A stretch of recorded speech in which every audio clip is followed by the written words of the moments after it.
giving you the real from A to Z surrounding the Dallas Cowboys. News, updates, rumors, transactions, takes, and more. So strap up, Cowboys Nation, and start your day off with A to Z Sports. Live with Will Steele. 3, 2, 1. Here we go.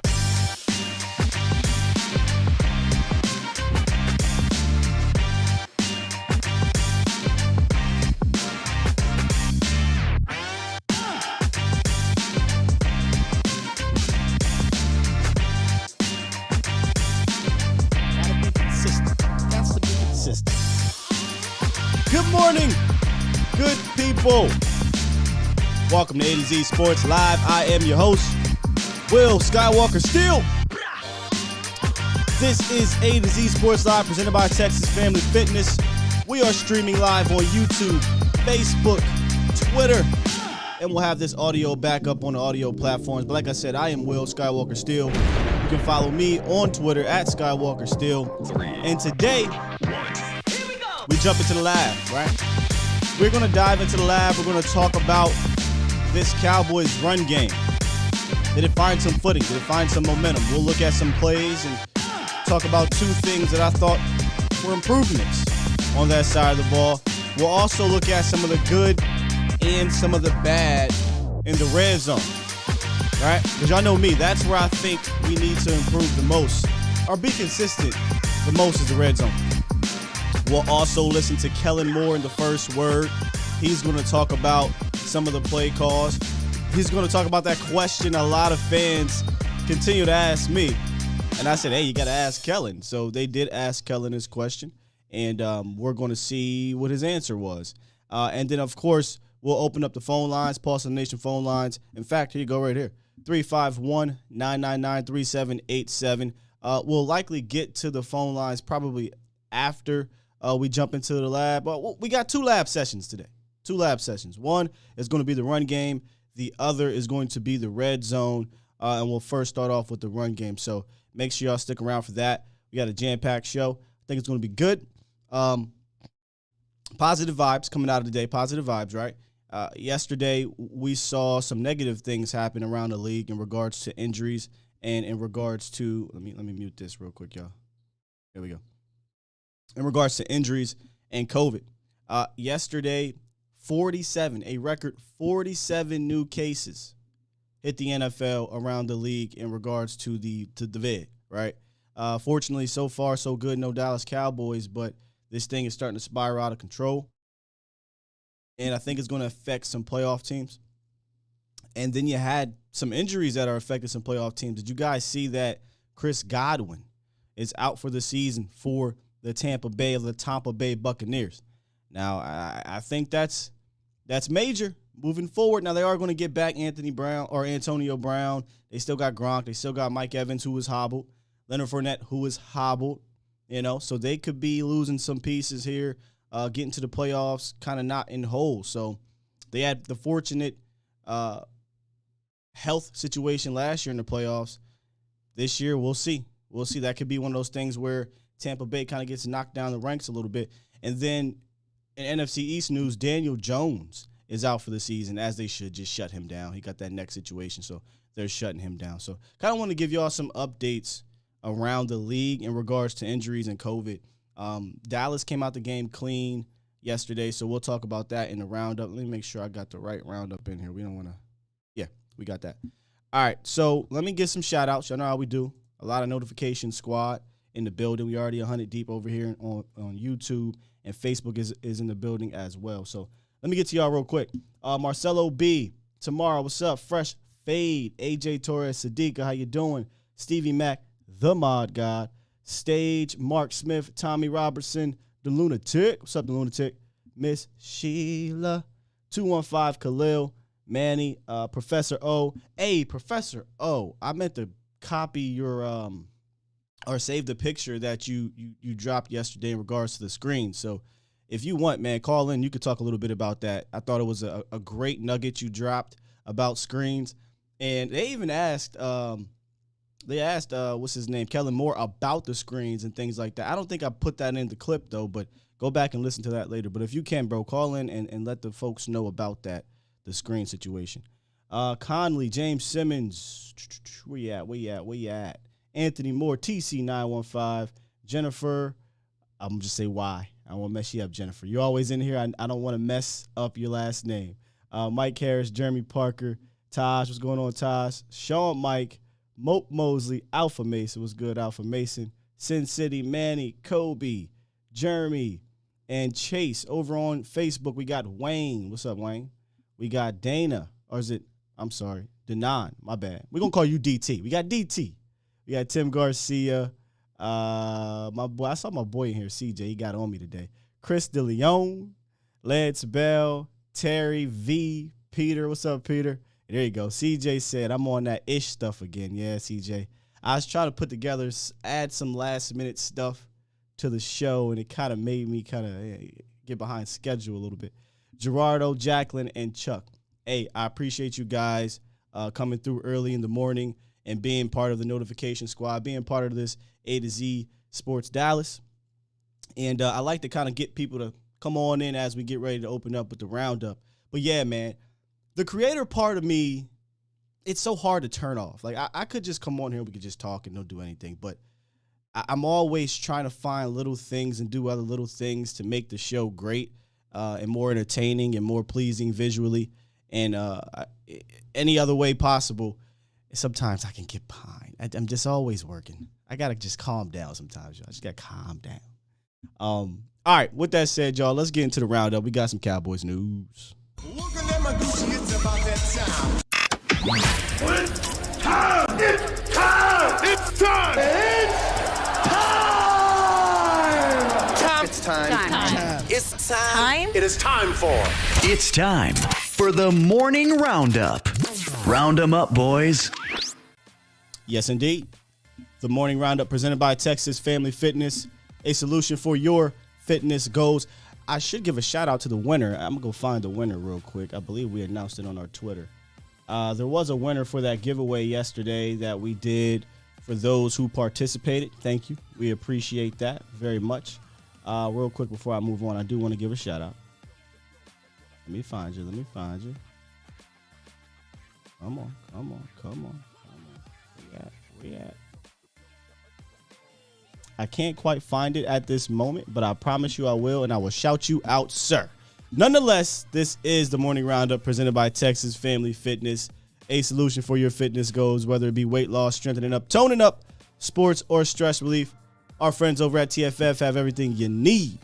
So if you're looking to begin your fitness journey, head on over to any of the 9 locations in the DFW area or visit TexasFamilyFitness.com. First up on the docket, some injury-related news. Donovan Wilson is expected back this week per Stephen Jones. Now, remember last week, it was designated to return, meaning they got a 21-day window. They made some cuts, I think, to welcome back Donovan Wilson officially on the active roster. Azor Kamara, the defensive end, was waived. Likely going to end up on the practice squad, which then means you got to make a move on the practice squad. So wide receiver Osiris Mitchell was waived or cut from the practice squad. I believe they're going to bring back a Kamara. I think they like Kamara, especially on the special teams packages. And you got to remember, we don't have Osa and Tristan Hill on the roster because of COVID. Now, they don't count against a roster spot, but they're not on the roster. So once they come off of that COVID list, or if they do this week, you got to make room for those guys. But getting Donovan Wilson back is going to be another added bonus to this secondary that we talked about yesterday.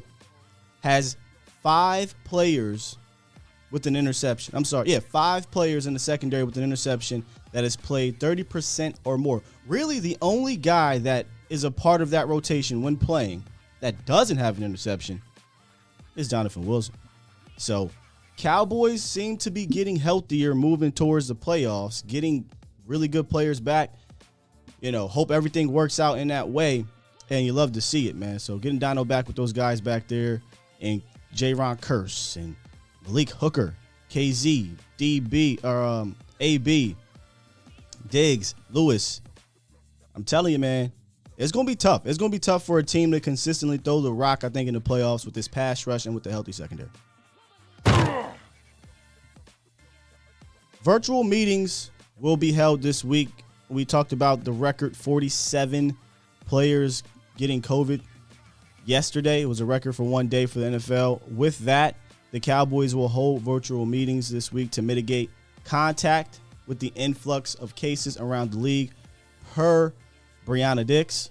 A special teams coach, assistant special teams coach, did test positive for COVID. So the Dallas Cowboys, it seems like they're trying to do everything possible to not succumb to the situation like a lot of teams. I mean, look at yesterday, right? You know, you had the Browns who barely could get through and almost beat the Raiders. How did we lose to the Raiders? The Browns, with their third string, almost beat the Raiders yesterday due to COVID. And then today, the Philadelphia Eagles and the Washington football people, no names, will be playing on a Tuesday because of COVID. So Dallas, it sounds like they're trying to do everything they can. I think the next thing for them to do, y'all, is to bubble the hell up. Hey, what's up, Reyes? I usually see you on game day. Never really see you in the morning show. What's going on? So I hope they bubble up heading towards the playoffs. Going to need everybody. Last thing you want to do is have something like last year with the Browns where their coach had it opening week. Kind of scary. And then finally, they asked Coach about Tyron Smith. You know, last week when they asked him, he said no, he's out for week 15. They asked him today or yesterday, and he said, we'll see. It's a little bit too early to tell, which I'll take that as, read between the lines, some positive news. I take it as some positive momentum, I'll say, with Tyron Smith. Would I play him? Cowboys Nation, would you play Tyron this week? I wouldn't. You beat Washington football people without Tyron Smith last week. Now, they could get some of their best pass rushers back, right? And you may need your best pass blocker. But I think Dallas can get by without Tyron Smith next week. I'm really almost ready to sit him down till the playoffs. Maybe Arizona, because Arizona is the next formidable opponent you're going to see, right? So maybe we'll bring him back for that game. But I'm kind of leaning towards let's rest Tyron Smith. I mean, what y'all saying? I'm seeing in the chat here, no, a lot of no's. Everyone is saying no. I'm kind of with the same feeling here. Save for Arizona, says Chuck. Save for playoffs, says Hazard. I think Reek is saying no. Yeah, sit him down. Sit him down. Tavis, sit him down. Yeah, rest him up. The way it's been this year, it's been, 6 games got hurt, or 5 games got hurt, 3-4 games get hurt. So if he's going to get hurt after 4 games, I'd rather those 4 games be wild card or bye week, divisional, conference, Super Bowl. Then rest your ass for the offseason. That's how I look at it for Tyron Smith. So that was the morning roundup presented by Texas Family Fitness. Appreciate y'all for sticking around for that. Here's what we'll do since we got some callers in here. I'll let you guys get in a little bit. We got a lot of callers, actually. We'll get a couple in, and then we'll jump into the first word where Kellen Moore talks about the run game a little bit, and then we'll dive into the run game. All right, let's get the lunatic off the top rope. What's good, hermano? Sky, Cowboys Nation, buenos dias. I hope everybody's having a great Christmas week. Yes, indeed, brother. I hope you're having a great Christmas week as well. I'm pretty sure you're going to get a break later on in the week like most of us, so enjoy that with your friends and fam. Actually, I work on the holidays also, my man, so don't worry about it. I take care of my family on other holidays, and they know the drill. They know the drill. But here's my question that I have for you today. Okay. Because I was listening to the stream yesterday. I re-listened to it overnight when I was working. And I started thinking, who has had more adversity this year, the offense or the defense? That's an interesting question. I think it's flipped, hasn't it? And yes, because I keep thinking, well, the defense had all these injuries, so did the offense and everything. But then I go back to how did they handle that adversity? Mm-hmm. The defense for a while said, hey, we're We need a pass rusher. Let's put Micah in there. They solved the issue. They need this. They tried Cursed with the safeties. So they try different things, and you see how the offenses try to match that. They did the McGovern, the Connor experiment. They did the Steele at right tackle, Lyle Collins for a while. They're still doing the Nseki and Steele experiment at left tackle that last week, which I think they're going to do again this week because I'd sit Smith out. I would sit Tyron Smith and get him ready for Arizona. I would too. If I was going to have him in any game. Yeah, I would too. You make a good – see, to me, I think there's a deeper point in what you just said, and that's why I think Dan Quinn has to be in the running for Assistant Coach of the Year. They've dealt with a ton of adversity week in, week out. Now they're getting healthier now, right, between COVID and just regular injuries. But when Dallas was faced with some massive problems defensively, Dan Quinn kind of rose to the occasion. And I do put that mostly on coaching, right? Because you have to call the right plays or you have to put in the right personnel. Whereas offensively, it's like, and I get it, you got great players. When you don't have your great players, it's going to be tough. It just is what it is. But offensively, I just don't know if we've quite adjusted to the not only adversity via injuries, right, but the adjustment to the league. And you guys will see later. I got a graph on the show for you later. How the league is adjusting to the Dallas Cowboys offense. I think we're still figuring that out. And going with that theme about adjusting, some were by necessity by Dan Quinn. Others were by, well, let's see if this will work. We think it'll work. And when it did, they repeated it. I'm talking about Curse, for example. But yet I look at the offense, and there is one glaring difference, and that you mentioned it in your opening statement in yesterday's show. That's the running back position, the run game. I still don't see why McCarthy doesn't say, you know what, look at the yearly average of Zeke and Tony. It's no disrespect to Zeke, but even he, as you have said, when they tell you what they are, pay attention to them. He has told us, hey, I am banged up. It won't get any worse, but I'm not 100%. Yeah. And even when Tony Pollard was healthy, let's try him as our workload running back. But why won't they do that? Well, there's probably some politics going on with that. Zeke, I don't want to say Zeke has some Jason Witten in him, but he got some Jason Witten in him, right? Like if I'm here, if I can walk, if I can run, I'm the guy. Point blank, period. I'm not coming out. I'm not letting you get any of my tick. I'm going to play. And there's some aspects of Zeke's game even hobbled that I think that the Cowboys can utilize. But I had a tweet yesterday, Lunatic, that said, after getting in the lab and looking at TP, by the way, who's not even 100%, I said, man, if Tony Pollard was a feature back, was a lead back for a team, not a workhorse, just a lead back, he could easily be Austin Eckler or Alvin Kamara in regards to production. I truly believe that. This man has showed that he's becoming all-around back. We just don't utilize him in that way. Yes, because we don't see the repetitions. And again, what were we saying about T. Smith? Hey, just hold him back a little bit to risk the injury. Well, why aren't we doing that with Emmitt Smith? Correction, Zeke. I'm thinking of. You stuck it in now you can tell that I worked overnight and actually stayed up to listen to your stream live.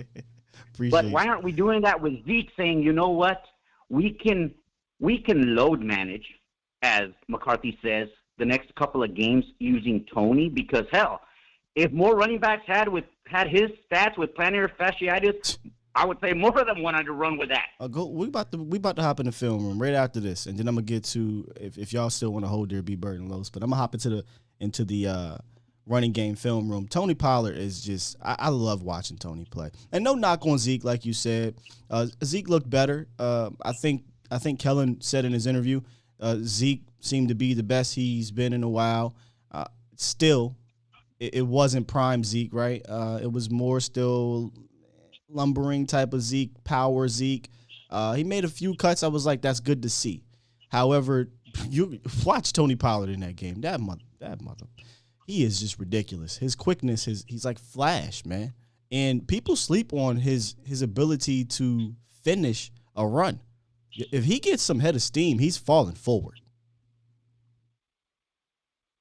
He is, and I think the run game will alleviate the second issue, which is our wide receivers, just the passing game. But that's, like I said, I've been up too long already, Sky, so I will leave you. But still, 10-4, second seed. Damn, I wanted Baltimore to do a better play, but I will take it. I will appreciate the gift that I am given. So thank you very much. It'll be a while before I be on again because, like I said, normally towards the end of the year I work nights. Okay. But I appreciate everything you do for Sky and Cowboys Nation. Hey, here's a little jingle for you to get you in the holiday spirit. All right.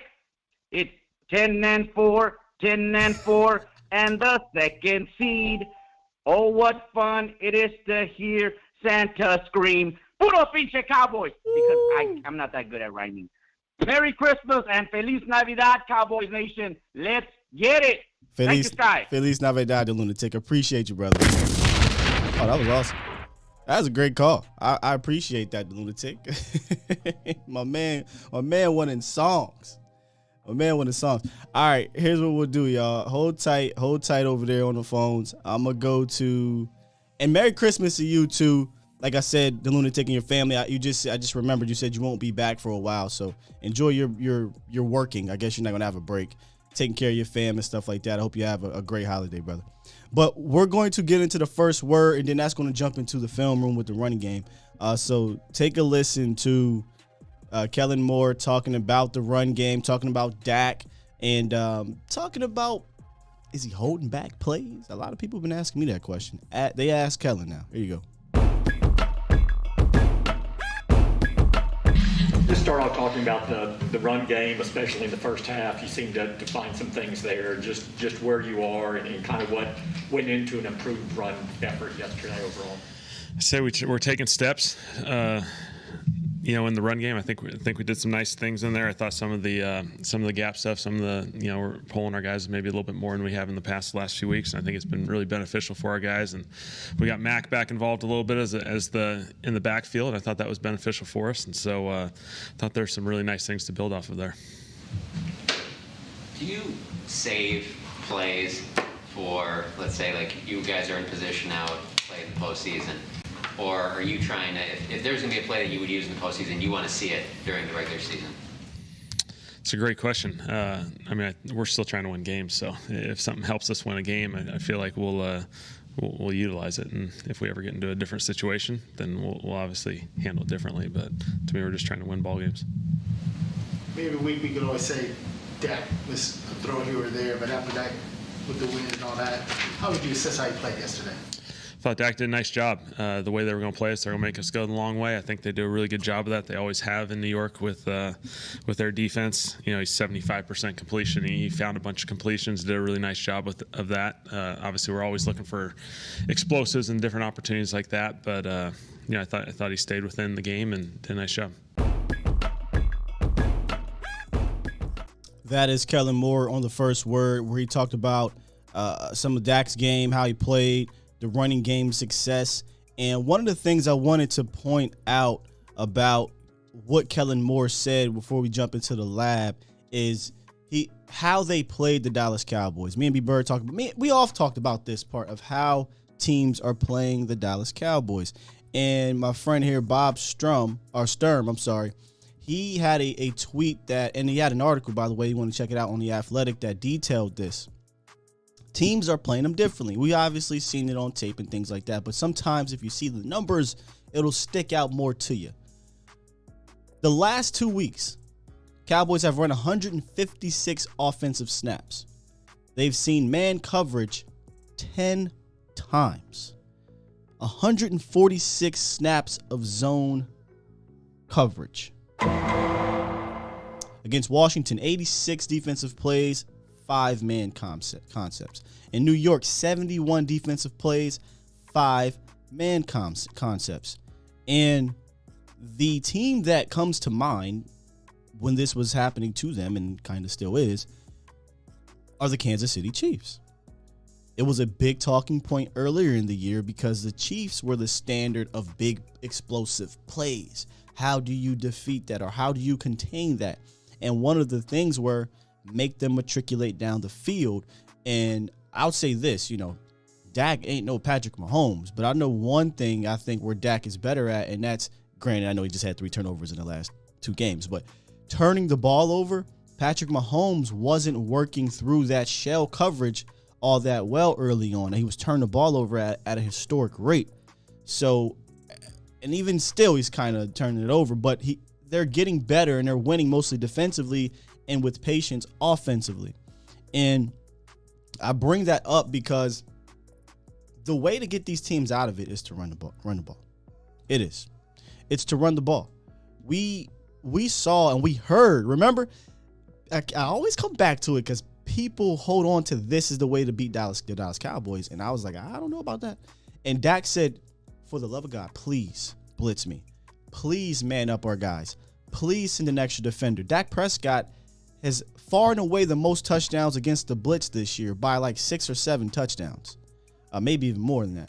And he's one of the best passer ratings against the blitz, et cetera, et cetera. So team said, you know what? This is stupid. Why would I continue to do that?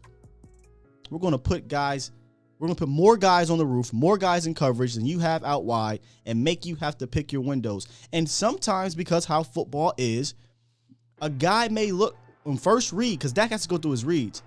He looks covered, but when he comes off of it, he may have a tight window to get it, but he has to come off of it because he doesn't have 5 seconds in front of him or he doesn't trust his line. So it's a smart strategy, but the way to get him out of that is to run the ball. So give me a few seconds here, y'all.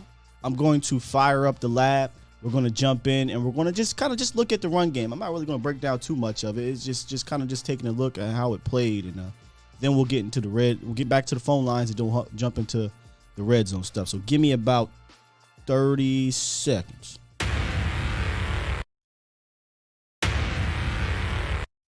Where else you want to go?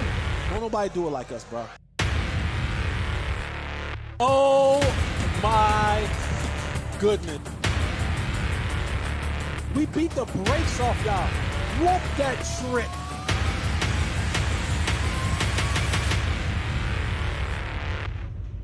Was good to have my guy Jesse Holly back on the show on Sunday. Really, it was good to have him back. All right, let's jump into the lab a little bit here and just kind of take a look at the Cowboys' run game against the New York Giants. There were a few things that I was encouraged watching this game as it was unfolding, especially in the first half, and a lot of it was how we attacked the edges and how we got offensive linemen out wide pulling, right? Like, that's one thing that I felt like we stopped doing or weren't doing at a good rate with Connor McGovern. There was a whole lot of McGovern at fullback too. Kellen Moore talked about that.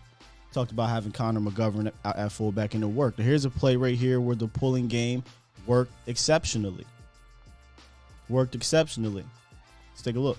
Boom. You get a great seal by Terrence Steele, and you're going to get my guy, Connor Williams, working the second level and helping out here on Jeremy Sprinkle, who's kind of having a little bit of trouble blocking this year, which is strange. He's a blocking tight end. Another outside pull. Watch Terrence Steele pretty much finish his, I think it's Dalton Schultz block for him.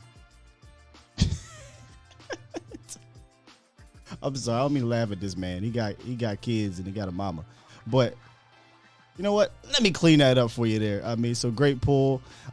The play after that was a false start, but you see early and often in this game against the Giants, and if you look at the film from week 5, attacking the edges was the best thing for the Dallas Cowboys against them, and they continued to do that. And then this was just a great all-around. And this play I'm going to bring back up in the red zone stuff, but just a great all-around block. If you take a look at Dalton Schultz, he got his block. You're going to get a scrape pull from Zach Martin, get a great block from Connor Williams, and they get out open field. Now, this is Tony Pollard being Tony Pollard. Gotta love me some TP. Again, Connor McGovern at fullback gets the seal, sees the lane. Now, this is not an easy lane or easy alley to dictate as a running back. You got to get skinny, you got to get small, and then he shows his explosiveness out of that. I just think Tony Pollard, man, he could easily be a 900-yard, rushing 900-yard receiving back if they allowed him to be. And this play, I just love this play right here. I just love this play. Let me run it back for y'all for a quick sec. Look at that. Look at that. First of all, the design of the play, this was a 3rd and 1 situation. Take a look at Connor McGovern, man. Look at this little hop jump. Like, yeah, I'm a tight end. A little hop jump motion. Real smooth. Like, you got CeeDee Lamb in the backfield. Up back is Ezekiel Elliott, and they're going to rush this thing for a first down on 3rd or 4th and 1. But check out Connor McGovern coming back. Dalton Schultz pushing, and then Ezekiel Elliott just continuing to churn his legs. And then you got Schultz. Get off me, son. Love that play. One of my favorite plays from that game. A more productive running game here. Ezekiel Elliott showing a little bit of cutback ability. Or Tony Pollard. See, look, I got them mixed up. Tony Pollard. This was an audible, I believe, by Dak, which is most of our game. Most of our game is a numbers game, and we'll get into it a little bit in the red zone stuff. Just TP. Just great cutback. Rushes for a first down. I truly believe Tony Pollard could be that dude. And again, getting a pull to the outside, Tony Pollard explodes. First down. You're going to get Connor Williams on this pull here. Check him out. Going to get Zach Martin on this pull here. More of this, please. More of this. And then, once again, Tony Pollard. I love this play, though.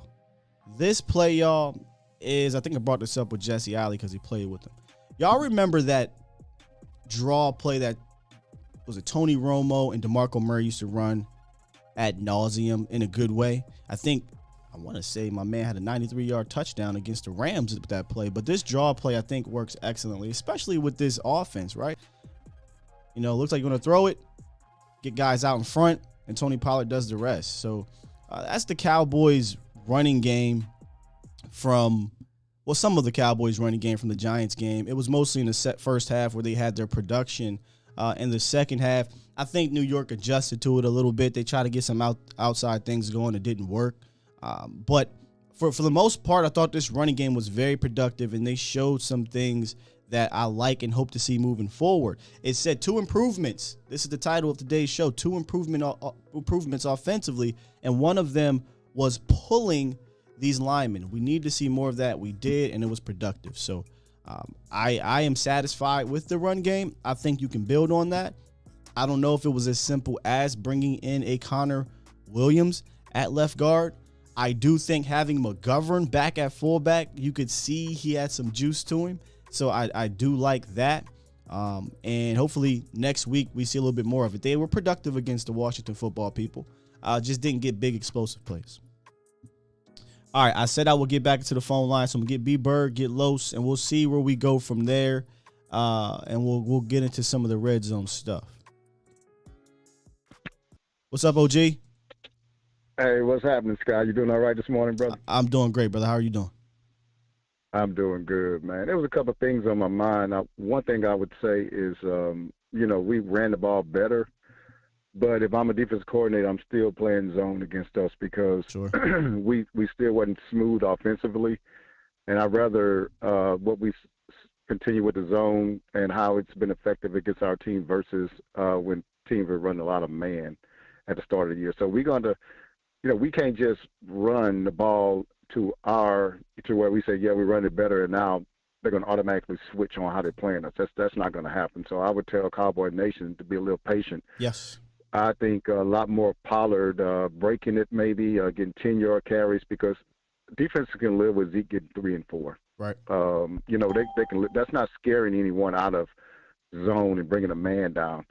But I think if you really look at it on our roster right now, Pollard is the person that really would scare people to get out of it with a successful, maybe dropping 130 or 140 on them. Pretty successful, pretty efficient run game. So. Look, I'll let you comment on that if you want later. But what I want to talk to you about is for the quarterback position. I just want to ask your opinion because it's just something that was on my mind. So when they were running a lot of man earlier in the year, and this is not just for Dak, this is for any quarterback, I think your decision is made pre-snap, like where you're going to go. And that makes it easier for the quarterback to know that, okay, they're single high.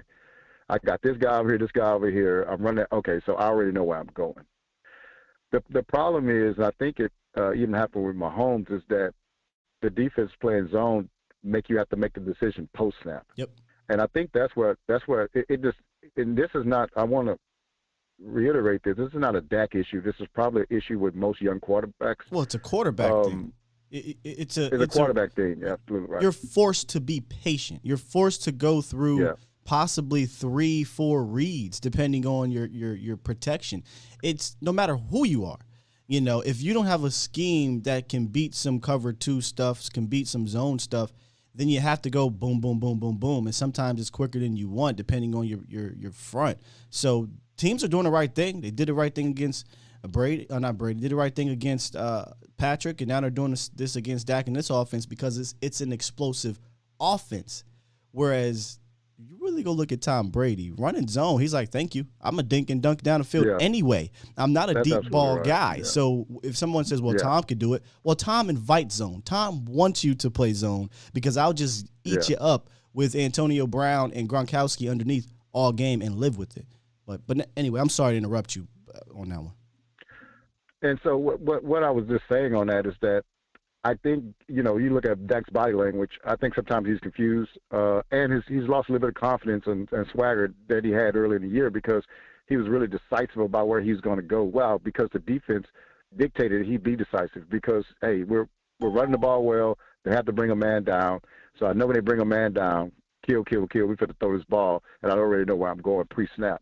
And so he had a lot of confidence in him. But to me, it seemed like this zone is kind of making him think twice, maybe be a little gun shy, and, you know, or it's seeing something and not throwing it to him because you're not really sure about what you're seeing. It's supposed to make you gun shy, right? Like when you run a shell coverage, I'm licking my please throw deep, right? Like please throw it into 3 triple coverage.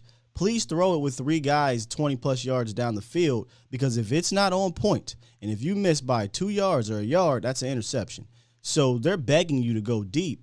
The thing is, it's a split-second thing because I've seen some of it on film.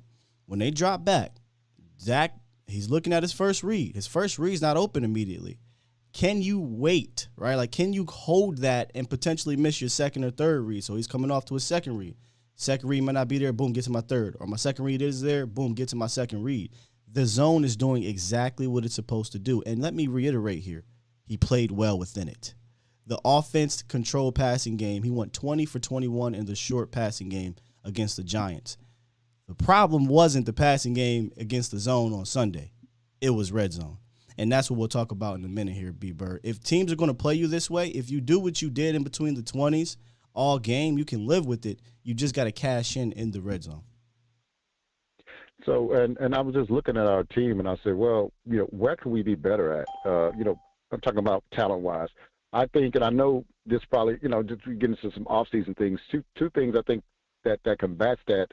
You got to have somebody that the defense fears their speed as wide receiver, and also a dynamic tight end. I think those 2 things right there kind of combats a little bit of what they're doing to attack the middle of the field, not just catch the ball, but some rack with a tight end, and just somebody with some speed on the outside that can make the safeties drop back a little bit farther, give you a little bit more room to work on the inside. But, hey, Sky, hey, man, I just wanted to make that comment. I just wanted to get your input on that, man, because it was just kind of running across my mind, and I'm going to let you go and let somebody else get on, man. I'll be listening, brother. Thanks, brother. Great call. Hey, he's absolutely right, and I think we had this conversation in the offseason, and I've been saying this for years.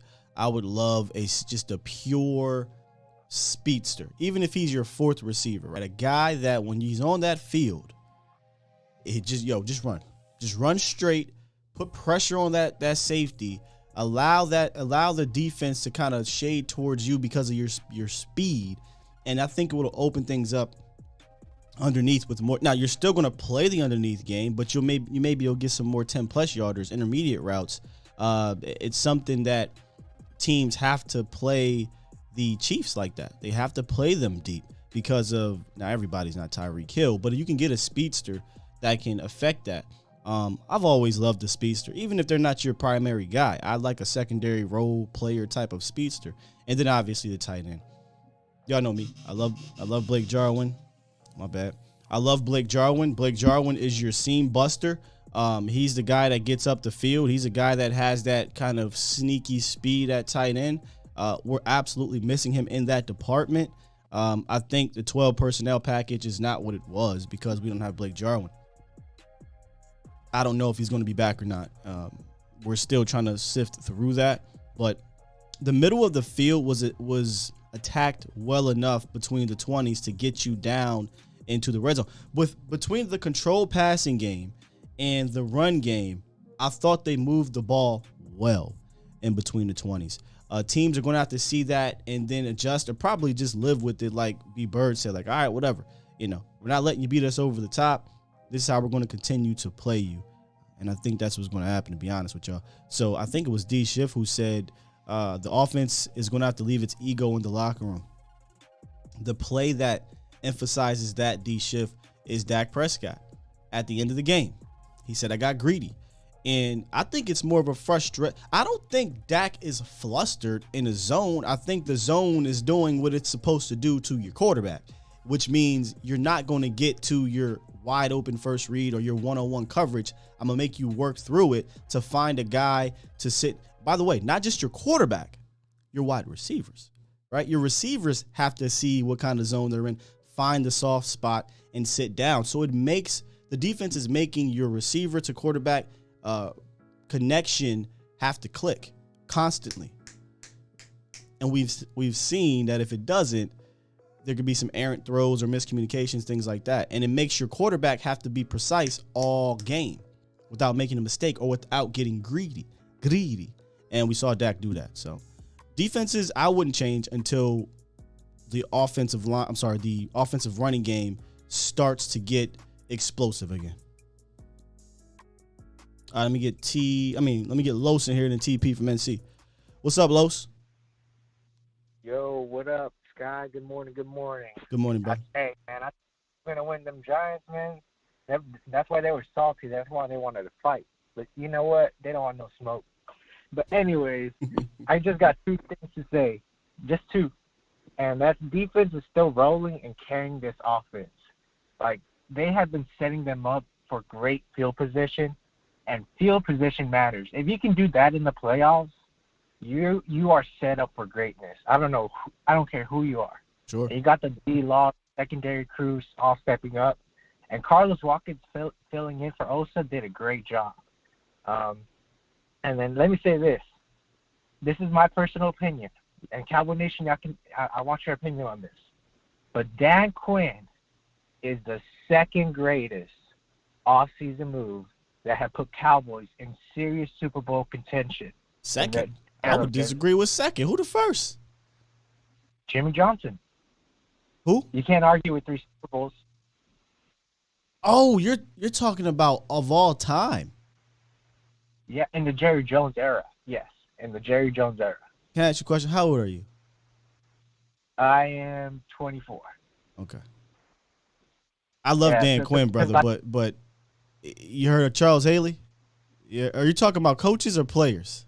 You heard Deion Sanders? Coaching. Okay, coaching. All right. That's why I say second, because I can't argue with Jimmy Johnson for what he's at. Let's wait to see what happens before we do that, brother. Because if we don't win the Super Bowl, then I would argue Bill Parcells is the second best coaching hire because Bill Parcells helped change the entire. But I'm getting into history. I get what you're saying. Dan Quinn has been an unbelievable hire, and he has. Let's see what happens at the end result. But Bill Parcells, what he did for the Dallas Cowboys after the Dave Campo era was exceptional. He changed the whole culture of the Dallas Cowboys for a decade. And yeah, like I said, I'm not trying to crown him yet, but I'm just saying to put serious contention for a Super Bowl. And the players he molded, the scheme he's established, and the players he's added, it all is key, and I've never seen the defense like this. And my second thing, and I'll keep it off with you, and play calling is still an issue, especially in the red zone. Offense needs to win by touchdowns, not field goals. And attack the zones. From what I've seen, every time you attack the zone and you gash the middle, you're getting big pops. So, expect more Schultz, expect more them trying to – what's those routes where you're trying to get those drags where you have to buy a little bit more time? Kind of like rub routes. Rub routes is really not going to work in the zone. So if teams continue to play 90% of their snaps in zone, rubber route's not going to do anything. But down in the red zone, they can help you out. Yeah. So, and that's in red zone. So, like, attack the zones, especially the soft shell zones, especially when it gets tight. You know, when it gets tight in there, you got to get your man open. So, you know, don't play behind the sticks and stop with the damn screens. That's all I got to say. 'Cause you got to go forward and attack the attack. I'm going to find this screen stat for you guys. It's eye-opening. Hold on. And don't let yourself get ambushed, man. Put the O-line communication and signing the gaps is key. So keep improving on the run and pass, and it can get better over time. And, you know, that can be the guy he can be. I don't know what's happened, Sky, but, I mean, I know what's happened. I know defense is giving us more zones. But I know Dak can play like Tom Brady and eat these zones up just like Tom. So I just feel like... Well, it's schematic. Tom Brady has a scheme that will eat a zone up. We ain't got no zone-eating scheme. You know, it's for real, it's mostly going to be Dalton Schultz and whoever the hell they decide to put in the slot to do a bunch of button hooks. Go watch the tape, bro. It was a ton of button hooks in this game and screens. There really is not too much. What's going to end up having to happen is Dak is going to have to make one. Somebody is going to have to win early at the line of scrimmage to gain his trust to throw into that window in that cover two. They're going to have to. And then the run game is going to have to get better. Let me do something real quick. Hello? Yeah. Oh, okay. Yeah, I'm there. I was just finished. I was waiting for but, like, let me finish with this guy, and then I'll leave it to you. So too many missed points and drives that are left nowhere. Like you said, how many red zones? 11 out of 3. So that means we left 54 points on the board. That's a lot of points to leave on the board, you know, without going nowhere. And if we're going to be a great team that we need to beat, we need to finish strong and finish that team and not just, let's drive but not go nowhere. And one last thing, Sky, let me just do this for you. Can I do one last thing for you? Sure. As a voiceover? All right. This is my first time. Now introducing the voice of the morning of the YouTube Dallas Cowboy Nation, the Skywalker himself, the young film Jedi, A to Z Sports, Skywalker Nation. Peace, man. Whoa. Appreciate you, Los. Hey, are you sure you're not a professional voiceover dude? Nah. I just do this for practice that time. Okay. That was impressive, man. Appreciate you, dog. Wow. That was some movie type voiceover stuff. You know, sometimes you see a person and a voiceover person, they show you like, damn, I didn't know you could switch your voice up like that. That was impressive. Gotta give that to you, Los. I see you.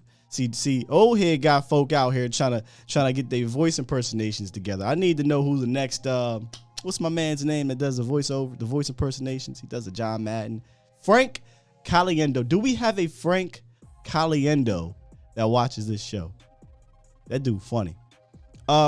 Let me pull up this, and I found it, Professor O, if you're still watching. Screens to the outside wide receivers do not work well.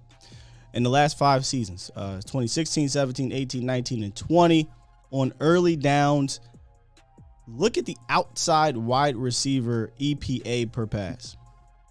It's last. It's below 0. Tight end screens work early. Running back screens, slot a little better. But outside, it's last. And that's what Dallas has been doing a lot of, I think, to try to combat this zone. They're trying to combat this.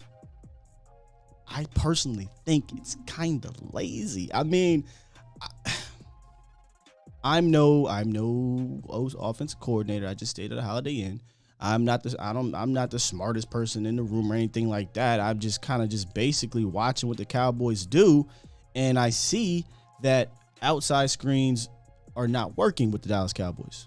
Not saying that in theory they can't work. It's just that it's not working. So why are we continuing to pound our heads on the table with it? The things that are working, though, is some of those tight end ones we saw with Jeremy Sprinkle. Some of the tight end screens that, Andy Reid runs with the Chiefs. I think those things work. And I think we should implement more of that as opposed to trying to get it all the way out wide to Amari Cooper. You know what I mean? So just some adjustments. They're trying, I guess, to make adjustments to this thing. I think it's unsuccessful. So I think you need to kind of scratch that off your playbook and try to find something different. Daniel says they work in college. You know why they work in college a little bit better? I think the rules are different where you can get offensive linemen downfield quicker. In the NFL, you can't get guys. You got to kind of hold it a little bit with the offensive linemen before they get downfield, or it's a, what's it called? Illegal man downfield, things like that. And I think the hashes are a bit different, and it's the NFL. You know, that it's the NFL. So I think we're talking about the NFL. Iceberg Q, I don't know if Blake Jarwin is done for the season. I don't think he'll be back anytime soon. We'll say that. All right, let me get to TP, and then I see, matter of fact, TP, Marcus, and I'm gonna jump back into the lab for y'all, and then I'll get back to the phone line. So hold tight, y'all. TP from NC, long time no speak, brother. How are you? Yeah, what's going on, Sky? Appreciate you, man. Appreciate you. Hey, look here. I was listening to Cowboy Nation, man. I have a few things to say. The offense, I still think Dak is not so much an injury, and then again, it could be a little calf soreness or something. But I really think all the problems lie with the offensive line. If you're not getting no push, no real good push like they was doing in the first beginning of the season, I mean, they were smacking the defense in the mouth, pushing them off the line. They got to do that. And Tyron, you know, I still think we are Super Bowl contenders, but we got to look for Tyron's replacement because availability, being there is the best ability. You know what I'm saying? Sure. Just being there. To be fair, Tyron Smith got rolled up on, but it always seems to be something nonetheless. And you're right. You need to start looking for his replacement. To be fair to Tyron, McGovern rolled up on him. It wasn't because he was just walking and said, ouch. You know what I mean? Yeah, but you know, when he first started, you know, which he's not as young as he used to be. Sure. A little bit of little things like that, it really wouldn't even bug Tyron. But because he's getting older, you know what I'm saying? And I still think he's the best tackle out there when he's healthy. You know, we're going to have to deal with that in the offseason. Yeah. And I still think, we're going to have to deal with that. And I think that's where the issues lie. Because Dak in his mind, he's like, I want to trust these cats, but it ain't the same when you got that secure blanket on the left and you know nobody ain't going to come around that corner. You know what I'm saying? It's not the same. And I think that's the problem. And the offensive line has got to get that push. I think, and as far as Kellen Moore, I think he's good, but Kellen Moore got to understand he need to go back and watch that movie, Remember the Titans. Remember when the assistant coach came up to Denzel and said, look here, hey, coach, you got to give them something different. They own to you. You know what I'm saying? Yeah. They own to you. You know, he's got to do something different because the other teams are on to him. They own to what he's doing. But I still say, and I'm not going to hold you long, I still say all the problems linger on that offensive line. Dak is really not trusting. He's really not trusting that line. He don't want to say it. He can't say it. He's pumping them up, saying, we getting better. We getting better. And I'm going to tell you something else. CeeDee Lamb got to look in the mirror and say, hey, look, I got to catch these passes. I got to catch them. You know, I got to catch these passes now. You know, so, but I like Schultz and another one. I know you like Jarwin. I like Jarwin too, but he's always getting nicked. I don't know what it is with Jarwin, but he's always getting nicked. And Schultz, he's catching it. You know, he's kind of like Jason Witten. He's right there. You know what I'm saying? He's nothing special. He's nothing special, but he's catching those passes. Yes, he is. 8 for 8. 8 for 8 on Sunday. And I think McCartney, he's gonna have to get it with Kellen. He's supposed to be an offensive guru. He got to get with Kellen and make this thing work. We got to show these defenses something they ain't seen before. We got to do it. And it just goes to show. I'm not gonna blame all of it on Dak because you look at Tom Brady. He smashed the doggone iPad because he couldn't. You know what I'm saying? Yeah, it's a team game, TP. Everybody has to be in sync with it. It just is what it is. But see, they give us crap when our players are hurt. Look at when Tom Brady players hurt, he got to have players around him too. But nobody said nothing about that. You know what I'm saying? Nah, you know. Nobody self-worried about it. They got to get their clicks. You want your clicks. You want your ratings. You talk Dallas Cowboys. And you mostly talk negative Dallas Cowboys. And you mostly talk low-hanging fruit Dallas Cowboys. You're not going to talk about what really matters on those networks. Yeah, that's their business method. That's why I can't stand listening. That's why I can't stand listening, especially Shannon Sharp and Stephen A. Smith. I can't stand them. Oh, That's God. another story. Shannon Sharp knows he has Cowboys Nation in the palm of his hands, so he knows what he's doing. Yeah. But like I said, Scott, I think all the problems linger with the offensive line. If you tighten that offensive line up, they get pushed. They start smacking them defenses in the mouth. Zeke, Pollard started moving that ball. It's going to bring them safeties up. It's going to bring them up. You ain't got to worry about it. You get that there. You get them jokers. They start pushing. McCartney got to get in that locker room or get in that meeting and say, look, fellas, y'all got to get that push. If you don't get that push, we ain't going to make it. You ain't lying, TP. Hey, dog, I appreciate you calling in, TP. Right. It's good hearing from you, man. Yes, sir. Yes, sir. Be strong, still. You too, brother. Yeah, you make a great point. You know, offensive line, at the end of the day, if you don't trust them, it could speed things up. If you don't get pushed, obviously, you know, the run game can't get going. But I think you do see a little bit of that distrust. And I think I said this a few weeks ago. I think Dak just has to blindly be optimistic up front. Because there's sometimes where I'm sorry, TP, I'm responding to you off the phone. There's sometimes where he can't step up, but maybe you got to fade a little bit more, maybe roll out. Or sometimes where he's rolling out and just like 1, 2, 3, it ain't there. I got to go because I don't trust what's in front of me. Sometimes he may be feeling ghosts due to the way the offensive line has been the last 6 or 7 weeks. But that's easy for me to say. I'm not in that pocket. You know what I mean? I'm not sitting there with Leonard Williams barreling down on me or whomever it is barreling down on me. That's easy for me to be like, hey, Dak, just sit there. You know, just trust your guys, even though it's been Ty Nsekhe, Terrence Steele, Tyron Smith, Leonard, Connor McGovern, Connor Williams, Terrence Steele. You know what I'm saying? Right tackle. It's crazy up there. Easy for me to say. But maybe you just have to sometimes just say, screw it, y'all. I believe in y'all. Y'all going to hold it. And because with this zone stuff, if you're going to get guys developing downfield or pressing the safeties downfield to open even more things up underneath, or maybe get a jump ball or something like that, it's going to have to be with time in the pocket. If I can get 5 seconds to throw the ball, nobody can cover for 5 or 6 seconds. So, yeah. All right, here's what we'll do, man. I'm going to get Marcus, then we're going to jump into some of the red zone stuff. What's up, good brother Marcus? Hey, what's going on, brother? I'm good, man. How are you? I'm pretty good, man. I'm going to say this, man. I think old head need to get his Aaron Rodgers doll. He need to get his Tom Brady doll. He need to get his Kyler Murray doll.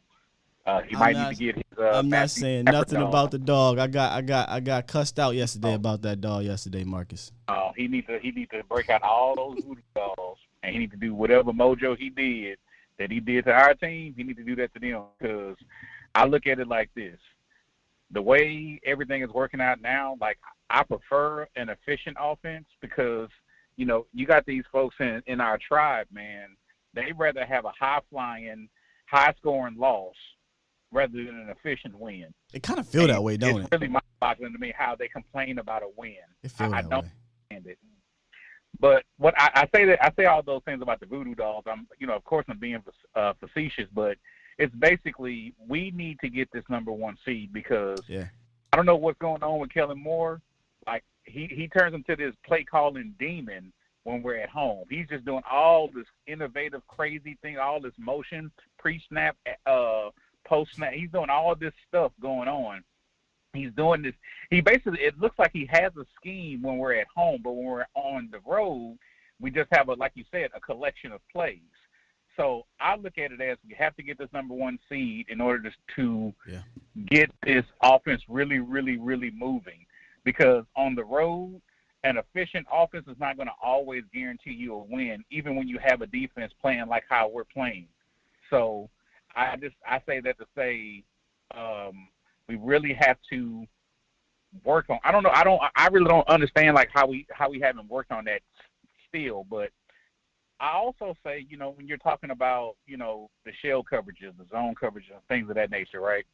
The best way to beat it is to limit the amount of dropbacks that your quarterback has. So if he has a 5-7 step drop, why don't you give him a 3 and then maybe at the max 5-step drop?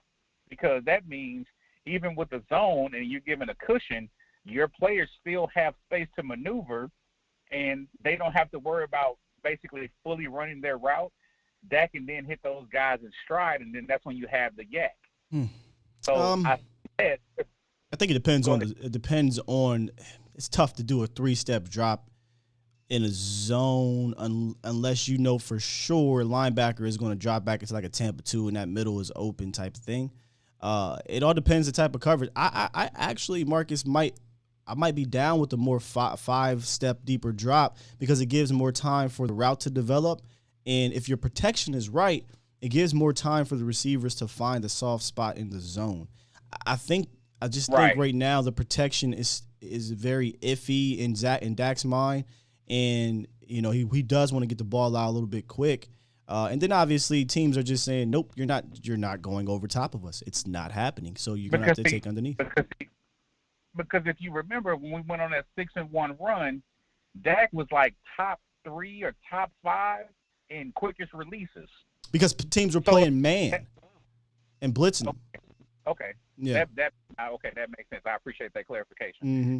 Also say this. I'm not sure if anybody said it, but man, I was out exercising yesterday and it hit me. I was like, I'm thinking about the Rams. I'm thinking about how they use Cooper Kupp. I'm thinking about the Bills, how they use Stephon Diggs.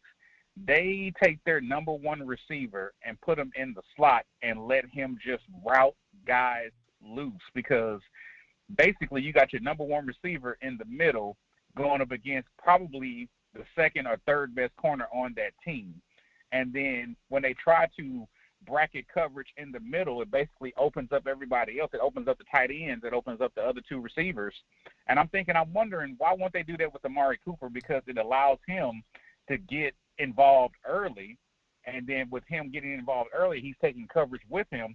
And it basically opens up another whole part of the field that we haven't really been able to exploit. What do you think about that? B called in yesterday and brought that up. And I kind of was like, because we might have mentioned stuff like that last year, just kind of mentioning it, but we didn't talk about it this year because, CeeDee Lamb's eating, Mark Cooper's looking good. You got Gallup that came back. You got Schultz who's playing well. But with teams now adjusting, I think putting Coop in the slot would be amazing. Like go watch Sean McVay. I freaking love his scheme. I know it's not convoluted or anything, but I absolutely love his scheme. His scheme. He doesn't have a lot of talent at the wide receiver position or tight end. He has Higbee, but he's hurt, and all he has really wide receiver wise is he got Van Jefferson and hold up, but mainly Cooper Kupp because Cooper Kupp is Odell Beckham. Odell Beckham. Oh yeah, Odell Beckham. And Robert Woods is a good wide receiver too. But this is more so about his scheme. I feel like he schemes people open in certain aspects, and by putting Cooper Kupp in tight and here's the thing, Cooper Kupp. And Amari Cooper could be utilized in the same way. Amari Cooper is actually a really good blocking wide receiver. And they use Cooper Kupp to do some blocking things that opens up stuff out off the play action. That with Cooper Kupp at the top of his route or as he's stemming, he can put pressure on your safety and your corner because you don't know which way he's going to route you up. Whereas, no offense to CeeDee Lamb is not really leaning on you one way to go this way. He's not going to whip route you at the top of it. He's not going to route you up. So I would love to see that adjustment. Yes. So that's why I say, when people were ready to crown, even when we were on that run, I was excited for Kellen, but I'm not ready to crown him because he still comes from that tree. And he still has a lot of things that he does where it's like, we're just going to line these guys up. You've got these athletic guys. Can you stop them? I think he's relying too much on athleticism and talent and not enough on scheme. And that takes time. And that's why I think McAdoo and McCarthy need to really get with him and really start helping develop a scheme. Because it's too late for that. No. I'm not talking about this year. I'm talking about like off season. got to really build on a foundational scheme, because you're not going to always have the athleticism and talent at these playmaking positions. So when you're able to scheme people open, it doesn't matter who you can just plug them in, and then they can do what they do. But I'm glad I got that insight from you, man. So I'm going to go ahead and drop my quote for you. Man, it says, start by doing what's necessary, then do what's possible, and suddenly you're doing the impossible. I'm going to give that energy right to you, man, because I remember, a few years ago when you had like a couple thousand subs and you were here. You were doing the late night and everything, and I look at you now, A to Z Sports. You're sitting there, you're doing your play-by-play. You do this every morning. You're consistent. You're working hard, man. You're doing your multiple shows. You're basically working 6-7 days a week, man. Like 7 days a week, man. 7 days a week. I continue to salute you, man. And again, just keep doing what you're doing, man. I know I'm kind of all over the place this morning. I also want to let you know, man. Is your wife doing fine? Yeah, they're looking rather well yesterday, man. That's we got awesome. some good news, man. I think that's why I'm all over the place, man, because we got that good news yesterday. That's but great, bro. I wanted to call y'all, man, Cowboy Nation, man. Y'all keep y'all head up. We're 10-4. We're getting better. And just look at it like this. Look at this equation. I'm giving you this last equation. I'm out of here. An efficient offense plus a swarming defense equals championship synergy. I agree. We can still make this run, Cowboy Nation. We can still make this run. We still have time. Yes, you're right, bro. I appreciate you, Marcus. Salute, bro. Thank you, man. You're right. And I think the thing we're struggling with Cowboys Nation, I said this on the post-game show, we have been conditioned for the last decade to be an offensive-driven team and a team that really can't trust its defense. And I still think there may even still be some trust issues defensively for a lot of people to carry the team because they want to see it happen against some of these upper echelon offenses. But I think if you harken back to earlier in the season or even in this stretch, we've seen them do things to Patrick Mahomes. We've seen them do things to Mac Jones and Herbert, et cetera, et cetera. I think it's about wrapping our minds around that possibly, just maybe, this may be a defensive team shifted into a defensive team moving forward into the postseason, and we just need the offense to be kind of manage the game, which technically is how Super Bowls can be won in the postseason. A lot of the times that's how they are won. You don't normally see 40 points per game in the playoffs. You got your outliers. You got, what was it? The Eagles whooped on in 2017, the Eagles whooped on the Vikings and then went to the Super Bowl. And that was just a high-flying game. You don't normally see 40-something, 30-something in the Super Bowl. Look at the Patriots' rings. Most of them are in the 20s. Or there was a Super Bowl where they won like 13-6 or something like that. And then, there's those type of games happen. So if we can come to grips with maybe we just got to get back to controlling the rock, things like that. It's not what we wanted. It's not what we thought it'd be. But if it's a dub, who gives a damn at the end of the day, right? We're getting to that point where who gives a damn? Just take care of the rock, right? Control the time of possession, score in the red zone, and go get the 6. So let's jump into some of the red zone stuff. Let me pull this up as we break this down on our after further review. Make sure I got this up for y'all right. All right, now this part of the show, we're going to basically just talk about the red zone. Earlier in the show, we took a look at the run game. And this was the first red zone play Dallas had. And once again, y'all know me, I can't stand the Zeke out wide thing. But Zeke goes out wide, 87 misses the block, and we're going to get a failed screen. I just, these things are not in the Dallas Cowboys repertoire. And if we're being honest, if this is what you're going to run with Zeke, why not tighten this up a little bit? Why not tighten this up a little bit? You get a shorter pass to Zeke. But at the end of the day, I don't like it in general. But you get a missed block by, I think it's Jeremy Sprinkle, and this is kind of the reoccurring theme. This is the reoccurring theme here. Dallas Cowboys can't seem to get their tight ends to be good out in space, and you're getting resulting in negative plays or not positive ones. But instead of getting cute, the very next play, they did what? They used the KISS method. Keep it simple, stupid. They go 11 spread here, and this was the Zach scrape pull is what I call it, because it wasn't your general pull, and you'll get great blocking all around. Take a look at my man up here at the top of the screen. You got, boom, good block here. You're going to get Connor Williams, good block here, and you already had him knock his man out the way, and that's, I believe, Terrence Steele, and you'll get an alley created, touchdown. I mean, just a great overall block. They kept it simple. They kept it simple down there. Take a look at Zach Martin on this scrape pull, and take a look at Connor Williams. I mean, this is how you get it done. And this is against Leonard Williams here. So this is how you get it done down there blocking wise. And blocked up, kept it simple, boom, touchdown. All right, now this play. I believe this was the second possession down in the red zone. They went 12, and I have read option. The pull was there. This is what I mean by implementing more of Dak Prescott's legs in the red zone. You don't want to do it between the 20s. Completely understand. He's not Lamar Jackson. He ain't going to break away. But he can get you 10 to 15 yards down here. Take a look at the pull, guys. It's there. It's there. It's there. He's crashing. Because no one is respecting Dak's legs anymore. No one is respecting Dak's legs because he won't run it. I don't know if I think it's something to do upstairs, but he won't run it. So it's there. And he ends up making the tackle.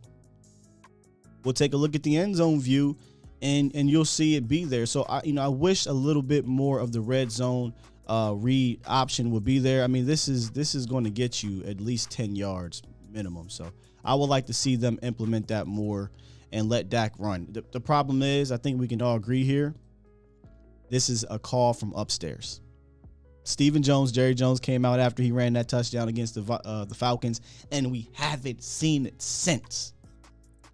I ask you, Stephen and Jerry, do you want to win, or do you just want to look pretty? Because I think that is part of a winning formula, is to get Dak using his legs more. All right, here we go. Another screen.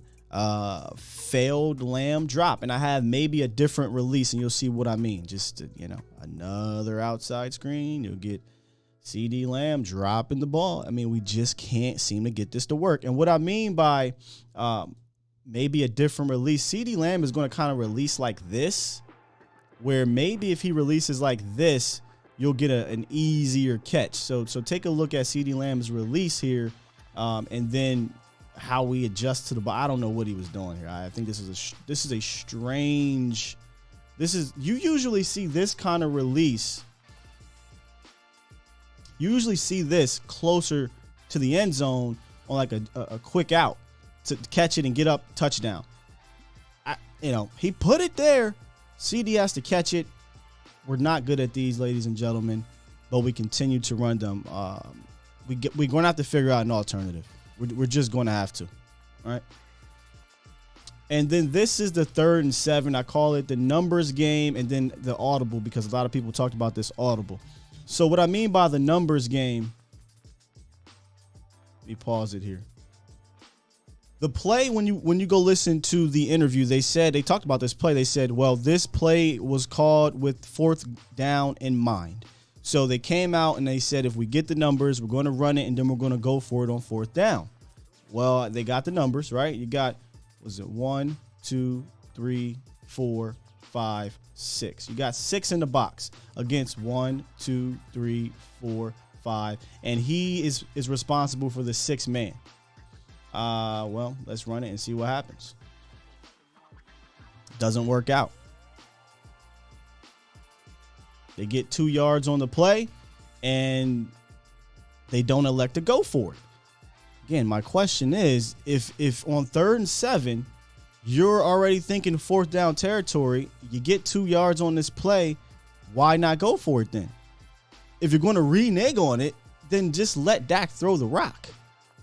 So, just some more questionable decisions down there in the red zone that you would like to see change. All right, here's another one. 1st and 10, failed screen. You got the single high look. Where did the slants go? Where did they go? Now, the play before this, Tony Pollard had an excellent run. And it was that run I told you that DeMarco Murray and Tony Romo used to do a lot, which was that lead draw type of situation. So you got a big run off of TP, and this whole entire drive, he was killing you with big runs. First play down here in the red zone, we go screen. What happens? You get nothing. And the reason why I have you got the single high look, why not maybe look towards a slant? Where did our slants go? Where did our slants go? Yeah. You got your single high look. Why not take advantage of that? This was obviously a design screen and it didn't work. So, we're getting down here and we're running a ton of screens and I just can't wrap my mind around it after a possession where you got down there via the run. Now here's 2:17 left in the second quarter. They go this weird speed snap count. Do you guys remember that series? The Cowboys ran back-to-back speed snaps that really did nothing for them. I don't quite understand why they did that. Nonetheless, quick out to 21. They go spread, and they just get it straight to 21. All right, boom, you get, 4 yards or what have you on this speed count. I'm like, all right, that's weird, but all right. But then you come right back to the speed count. I'm just I'm not understanding what we're doing here. I don't know if they're trying to get a 2-for-1 here. You got all 3 timeouts plus a 2-minute warning, and you come up and you go quick speed count. Now, this is where I believe it was the Giants did a sugar blitz. They're going the same situation we saw with the Washington. They're going to sugar him in the A gap, and he's going to flare back. But watch, 21's the only one looking for the ball. So obviously, you get 6 rushing 5. Somebody's missing. He's peeling back to take away the quick read. The only person looking for the ball is Ezekiel Elliott. His head straight. He's looking here. He's looking here. They're trying to do a rub. No one is looking back at the quarterback. So this is an easy sack. This is an easy sack here. I just don't understand what we did in regards to this speed count back-to-back plays. It just seems very herky-jerky down there in the red zone. So you see him sugar, and he's going to drop back, and that's going to create crashing inside because that's the quickest way to the quarterback, and you're just going to get an easy sack here. Nothing really Dak Prescott can do for that. So if someone can explain to me what that back-to-back speed count snap stuff was and why they did it, I'd love to hear it because I didn't understand at that point. All right, so here's the 2-minute offense. I wanted to show y'all this play because my goodness, Dalton Schultz is a grown-ass man. Here's Dalton Schultz. Just watch him get off. 24 having a rough go about it today. Yeah, boom. Yeah, a rough go about it. Get off me. Get out of bounds. So great play by Dalton Schultz. Heads up play to get out of bounds. All right, now we get back into the red zone. Dalton Schultz finds a soft spot. No tight end was called. We got 3 instead of 6. Here's Dalton Schultz right here. And a lot of people, this is where I guess some of the shows were coming at Mike McCarthy, right? I guess Mike McCarthy, they were saying should have called timeout. And he should have. Like, there should have been a timeout at the 10-second mark. Get maybe an end zone throw to Michael Gallup. Instead, Cowboys got 3 here in the red zone. This really isn't anything you could do except for call a timeout right there. Look what it is. Our good old Ezekiel Elliott out wide. Nonetheless, though, they actually get something out of this play with Ezekiel Elliott out wide. You're going to get Jeremy Sprinkle in the flat. Dak goes through his reads. Sprinkle gets a first down in the red zone. So I usually get on him about putting Zeke out there. Didn't go to Zeke. Dak went through his read and got back to Sprinkle, and you get a first and goal-to-goal situation. Dallas is like night and day in the red zone when it comes from goal to goal. For those who don't know what goal to goal is, that means first and goal from the 10 or in. They're a much better team than they are in the red zone at the 20 and in. Much better. Here you're going to get unbalanced 12 power football. Look at the pull by 52. Get you 3 tough yards. This is fine. Your 1st and goal, this is what you want. Keep it simple, stupid, right? This is what you want. You get you 2-3 yards, continue to get closer to that end zone. I'll take it. I'll take it down here. You like to see this. Nothing cute. Just get the ball down there. Next play, when you get 2-3 yards like that and you come out here in this 13 personnel set, your play action is there. Now watch my man, though. I want y'all to keep an eye on our guy. McGovern, you just know big boy. Anybody that's a big boy out there that played offensive lineman in this situation, your heart's probably pounding. You're going to get the play action, and Dak's going to stay patient because McGovern didn't get open. He wanted that McTutty, but he didn't get the McTutty, and we waited for Dalton Schultz, and then Dak just fires a bullet to the back of the end zone.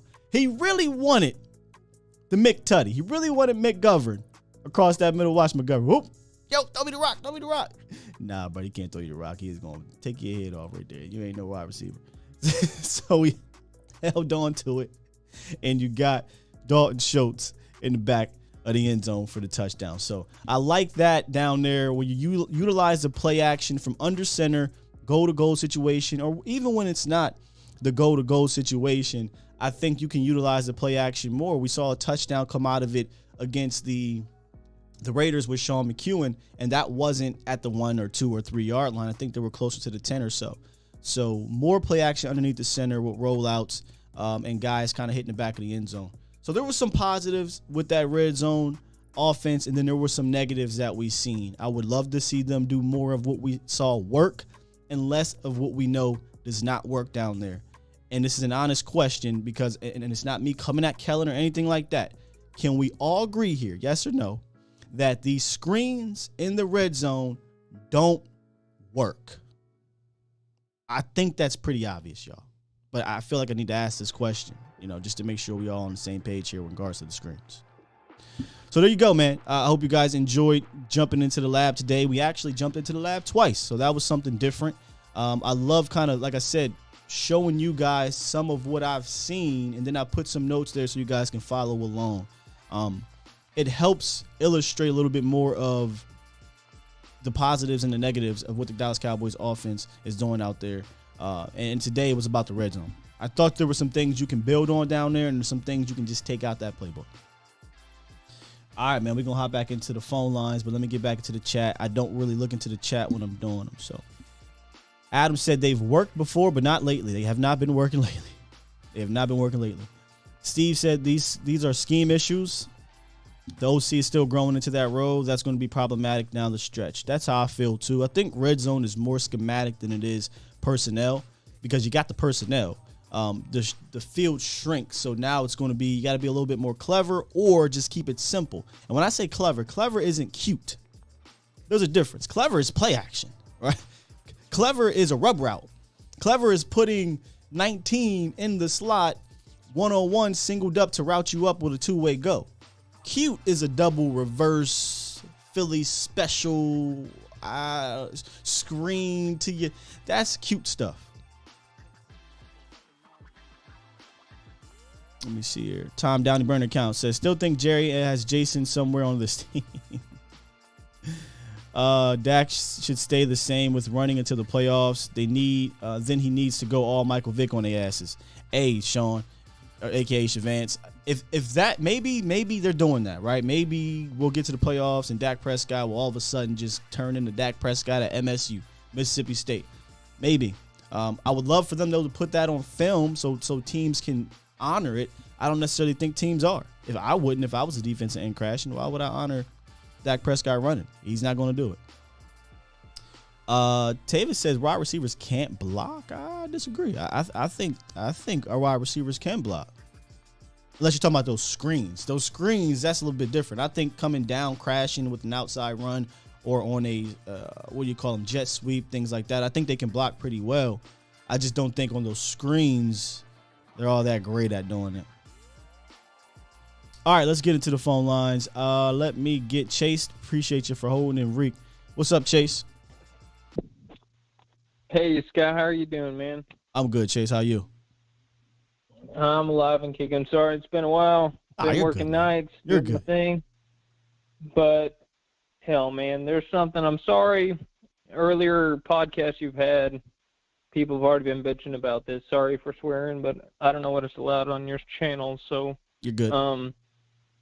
As far as this last game, I listen to your show every morning after I get off work, and I deal with enough drama and crap in my workplace at night. I am an optimist. Sure. Okay, so your username is Skywalker, which I assume means you're a Star Wars fan, right? Old Star Wars, not necessarily the new stuff. I like the old Star Wars, but that's not where the name came from. But nonetheless, I do like the old school Star Wars. Well, that's a badass nickname you have, man. You. So I grew up being a huge Star Wars fan. I'm 30 years old. I know I don't. It sounds like a young cat, but I grew up in the 90s whenever the Cowboys were great, man. Watching my dad jump up and down in our old apartment whenever Emmett was run after run after run on the Giants game where he ends up separating his shoulder and still carries the team, right? So I remember that stuff. So I'm an optimist. Going back to the Star Wars thing, every single time I get a new piece of Star Wars production that they're coming out with, I go into it with a very optimistic point of view because it's Star Wars. It's my thing, okay? Something I love. I've learned way too much about Star Wars. My wife would tell you that. But at the end of the day, it's something I really enjoy. Another thing I really enjoy are the Dallas Cowboys. Grown up, born in Plano, now live in Arkansas, police officer now. I have a lot of time at night to think about everything that happens after a game, listen to every post-game show. You and Jesse are always first on my list. So what I wanted to kind of correlate the two. So even if something crappy comes out, like, say, The Last Jedi, I was totally optimistic going into it, even after hearing people saying it's the worst thing that they've ever seen. They wish it never would have made it to screen. I went into it with an optimistic attitude. And to this day, it's really hard for me to say that was a shitty movie, okay? But I finally got around to the fact that, yeah, it's not the best, okay?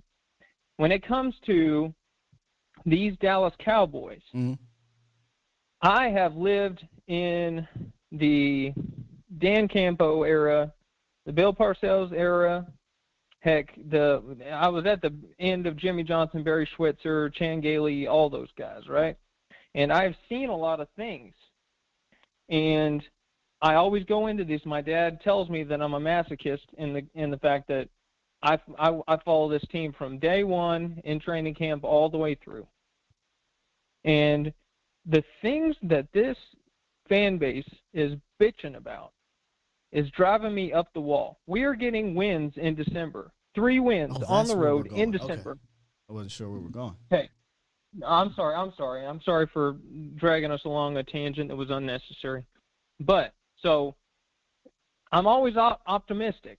I want to look for the good in things, especially in the world where I live and where I'm working in law enforcement and seeing so much crappy stuff happen every single night. That's why I reach out. The Dallas Cowboys is an escape.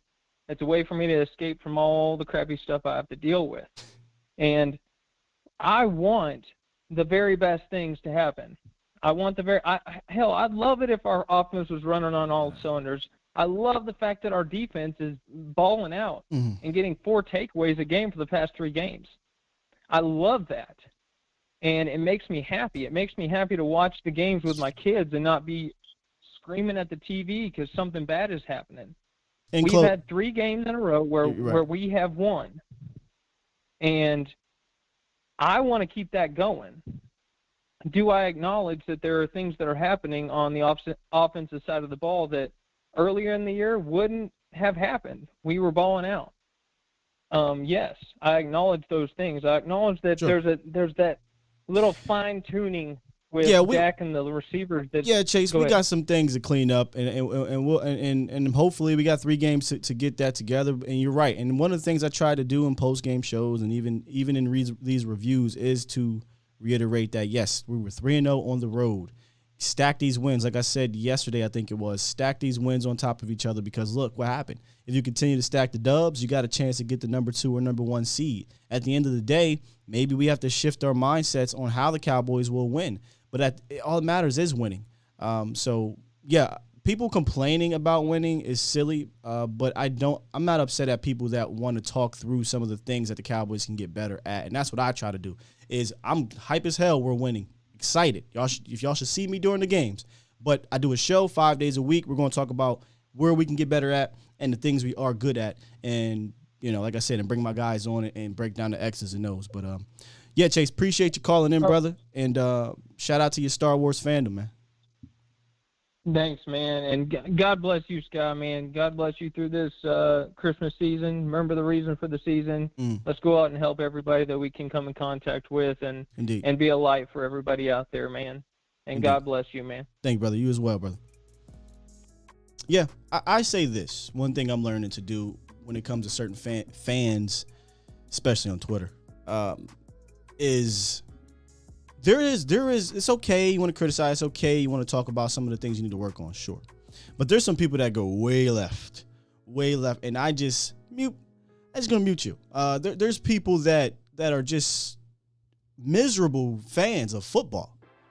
Miserable.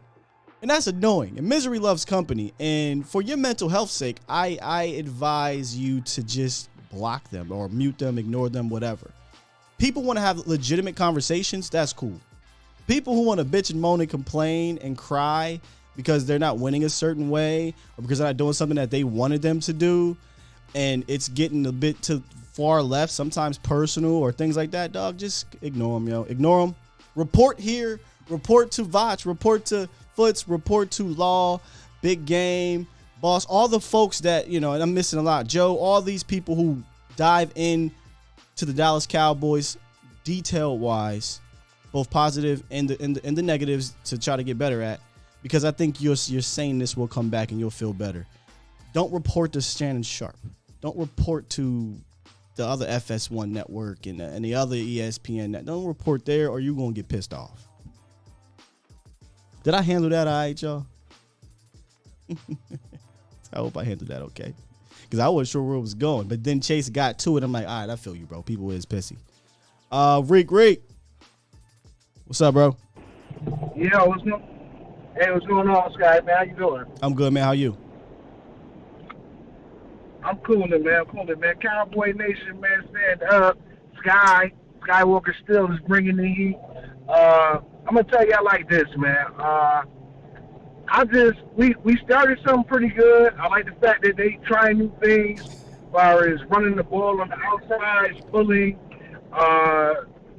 doing certain different things on offense. My whole thing is like this, man. We gotta get into more of a tougher physical state of mind going into these playoffs, like the defense. You know what I mean? The offense gotta get more tougher with it. You gotta try to snap like Michael Irvin said. When Troy threw that ball up, that was his ball. When nobody gonna get it but him, and that's his attitude. CeeDee Lamb, Coop, and what's my man? Number 13. He gotta have that too. Everybody gotta have that tough state of mind, man, because these teams is about to be physical. This is the time of the year. Everybody's physical. There's a little bit more crunching going on.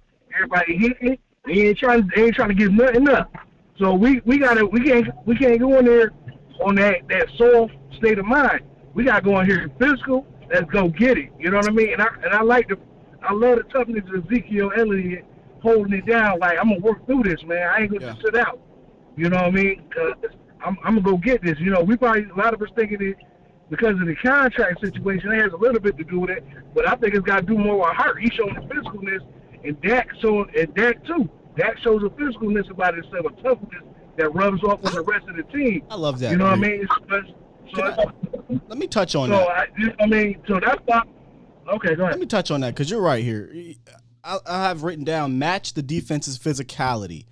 You make a great point, and this is going back to kind of what I was saying earlier. Maybe as a nation, and myself included, I need to start transforming the way we look at this team. And maybe, as D. Schiff said, the Cowboys brass needs to leave their ego in the locker room and come out here and maybe shift the offense philosophy to now complement the defense. Because I think earlier the defense was complementing the offense in the sense of, hey, listen, man, we know we're going to give up big plays.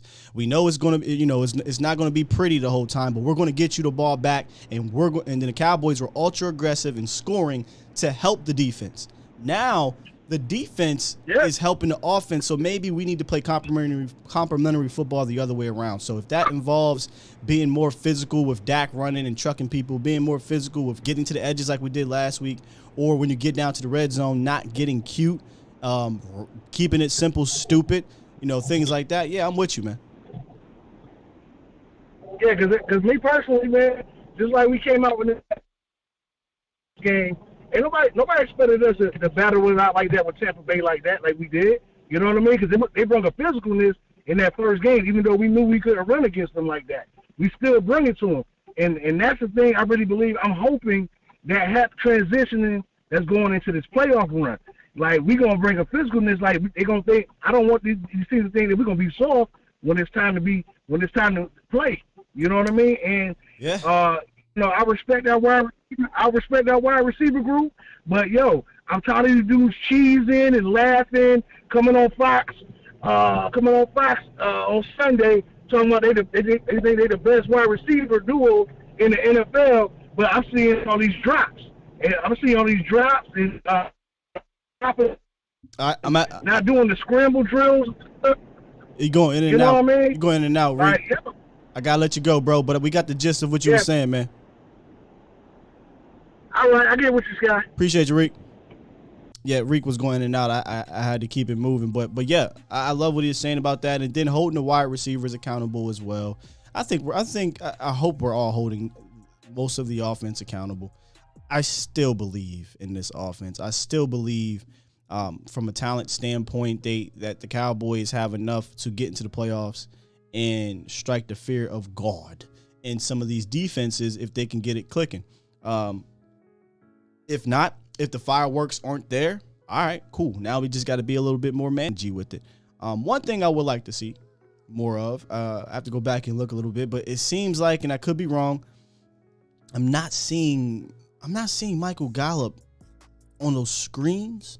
I'm sorry, screens. I didn't mean to say screens. Michael Gallup on the slants. I brought that up in the film review.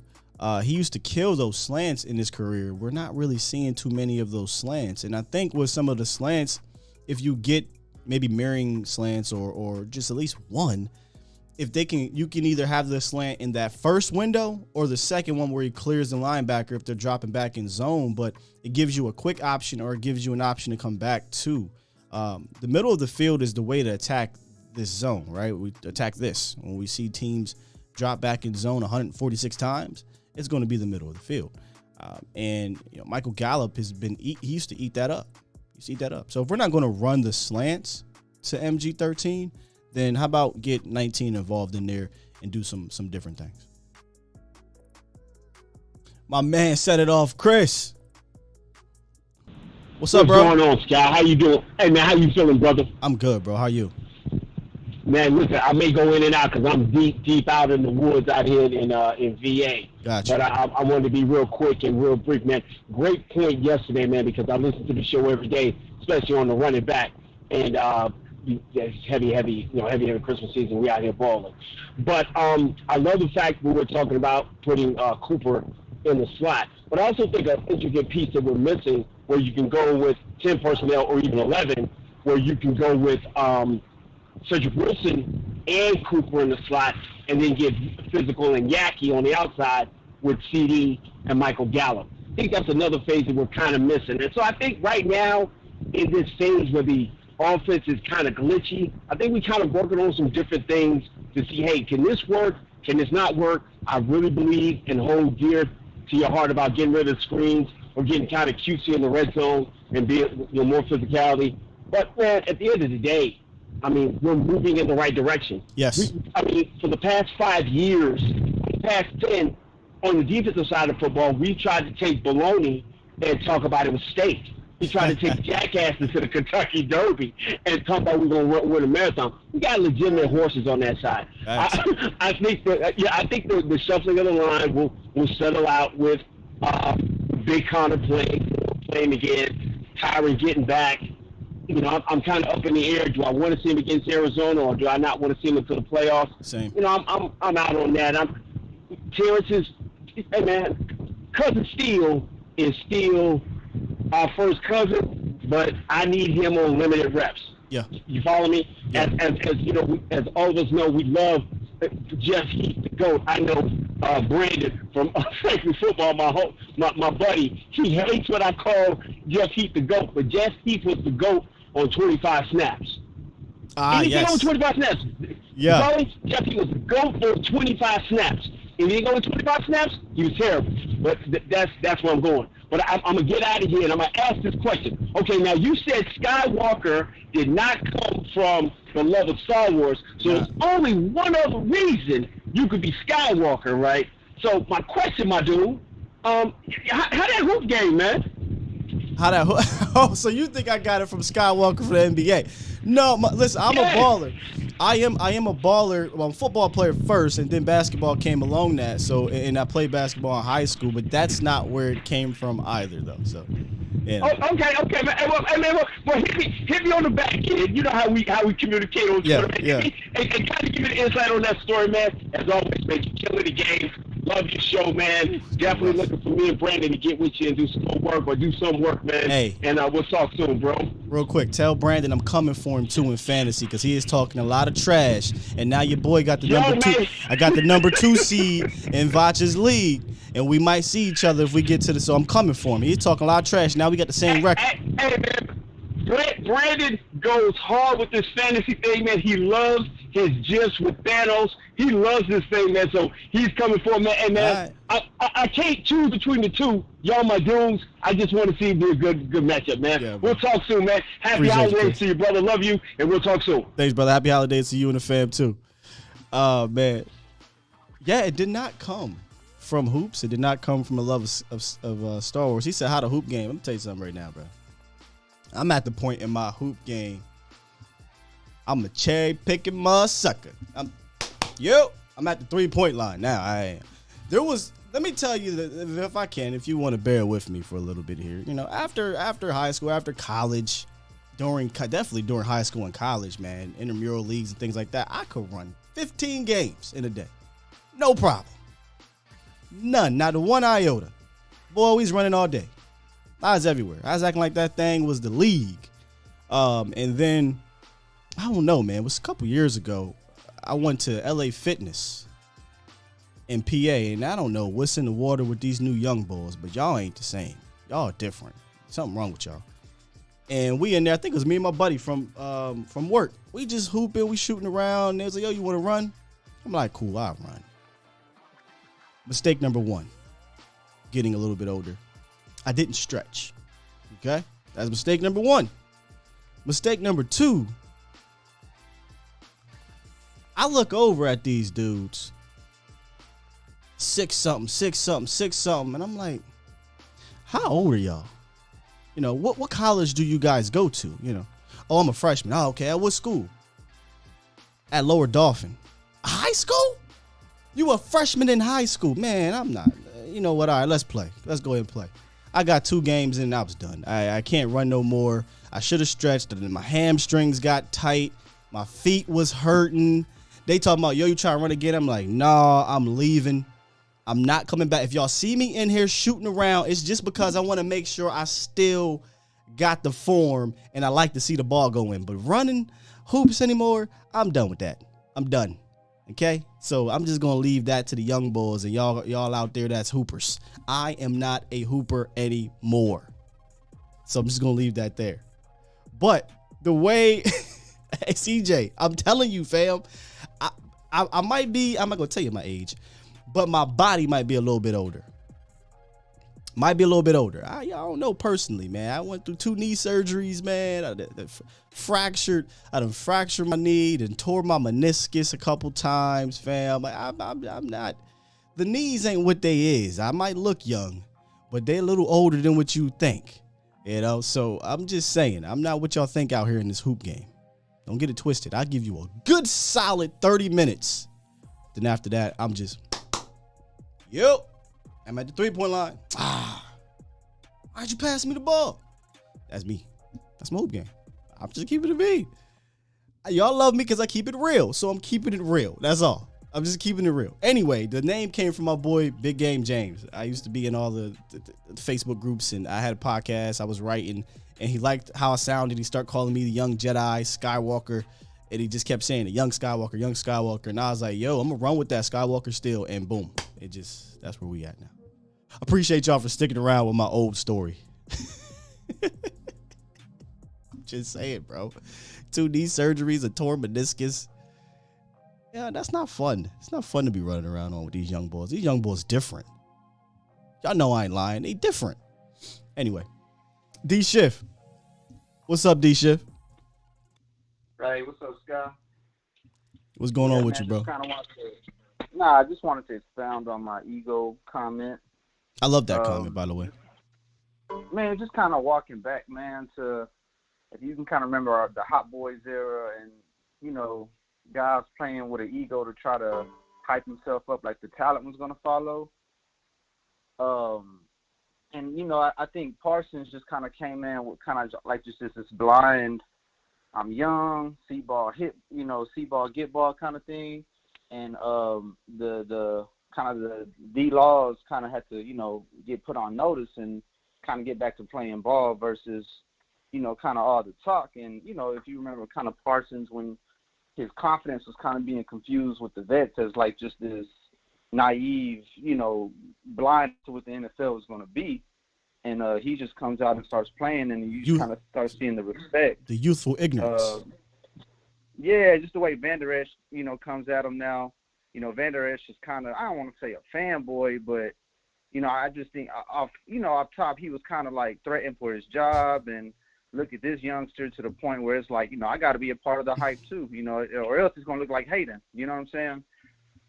Mm-hmm. And so I just think with that mentality, man, moving forward, like, you know, this has always been kind of more of a white collar team, kind of looks like a white collar fan base, but a little bit Hollywood. It's a big blue collar part to this fan base who, you know, will come out, you know, once the team gives us something to win for. You know what I mean? You know, we're not the blue collar people ain't gonna come out and spend money for 8-8. You know, I'll cheer at home. We'll throw barbecues. I'll continue to, you know, get a jersey here and there, but we're not coming out for that. And so now, you know, when we win and give us something to cheer for, that blue collar will kind of come, and just with that defense and just, you know, with Kellen Moore trying to get a head coaching job, I'm sure that kind of goes into his play calling and, you know, kind of wanting to get those stats up versus just doing the smart thing.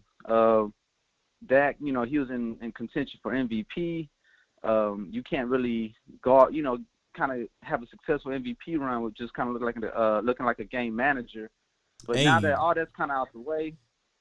Hey, man, look, sometimes the managing the game is going to win. And I hate to use that like it's a negative thing, right? Like Tom Brady is literally the greatest game manager of all time. Well, there's such a stigma. There's a stigma on it, you know? Yeah. You're right. And so let's just play to the stigma, man. If that's what they're going to call you, that, play to the stigma, get you that Super Bowl so you can join the table. Because all those stats ain't going to matter unless you get that Super Bowl, Dak, unfortunately. And he has to get it. So let's get it, Dak. Yeah. Earlier in the year, the defenses allowed your offense to not have to manage the game. They gave you tons of opportunities to be explosive firework offense. Defenses are now adjusting now, and they're making you have to manage the game. So go out there and manage it at a high level. Ain't nothing wrong with that. You go out there and you manage the game at a high level and you get a dub, and it's only 225 passing yards, 2 touchdowns. You run for $125, $130. Your defense only give up 14, 17, 10 or whatever. You take that W and you go home with that in your pocket and you love it. And then Dak has as many 300-yard games as Aaron Rodgers does this year. And I don't think Aaron Rodgers has dropped 400. And Dak's done, I think, twice. Hey, I'm kind of rounding up that Falcons game. I'm rounding up that Falcons game because he threw for 296. But, come on, man. It's not the stats that are a problem. It's just kind of get away from, fantasy football and all that and kind of, watch real football. Yeah. All hey, right, Chef. Appreciate the call, brother. Yeah, you got to manage it to win. I'm telling y'all, if we get this thing, if we get this 6 at the end of the day, and it looks kind of similar to what's happening now in regards to, all right, we're managing it. We got a bing, bing, bing, bing, bing, get in the red zone, convert. Defense is playing excellent. Not a near one of y'all, except the absolute haters, will complain about it. Because I'm pretty sure there's going to be that weird sector that somehow complains about winning a Super Bowl or getting to one or whatever. I don't care. I'm telling you right now, I'm going to lose friends. I'm going to lose friends because I'm going to be unbearable. I had to go through the Philadelphia stuff, and I was ready to, as much as they was talking. So I'm going to lose friends. I'm going to be obnoxious. So I don't care how it happens. And for those who want to chirp, oh, well, he didn't do that. I don't give a damn. We won 6. Who cares? You know, that's silly. All right, man, Mr. Moore. And then we got Gregory at 706, and then we done. What's up, Mr. Moore? Young Jedi, Sky, my guy, what's good? What's good, brother? How you? Everything, man. Christmas season, first and foremost, you are doing a stupendous, wonderful job, man. And I even feel remiss when I miss my notification where you're on and I chime in late. But, it's cool. none of them, there's always to go to rewind, go back to playback and everything. So I don't miss you. My man. But, running back nation. Listen. One thing in terms of Cowboy Nation, the fair weather fans and everything, it's so interesting. We're getting wins. Mm-hmm. And by us getting wins, the record is going up. We got 10 wins right now. And, if you look back years ago where our offense carried our defense, sure, where they were so electric, where the defense, they had to just be average. Now, we have our defenses carrying our offense right now, and there's some nooks and crannies that need to be ironed out. And, of course, I think even in terms of being reserved with the playbook, where you don't want to expose your hand because going into the playoffs, there's the luxury of having tape. And you could always go back and look. And I'm sure that what Kellen Moore is doing, and maybe a little the tidbit of Dak not really being 100% confident after those injuries. So and also receivers dropping balls, so that doesn't help anything either. Sure. And also unhealthy Zeke, even though him and Pollard were doing their thing this past Sunday. I think in terms of if he would have rested, we wouldn't have that problem. And also, Dak and Zeke are feeding off each other. When Dak wasn't in there, Zeke struggled. When Zeke wasn't in there, Dak struggled. So therefore, the whole thing is we need to get healthy, of course. And then, of course, looking at it, just let the defense do their thing. If the defense is carrying our offense, don't worry about it. We're winning. So be it. Right. We're winning. You're right, brother.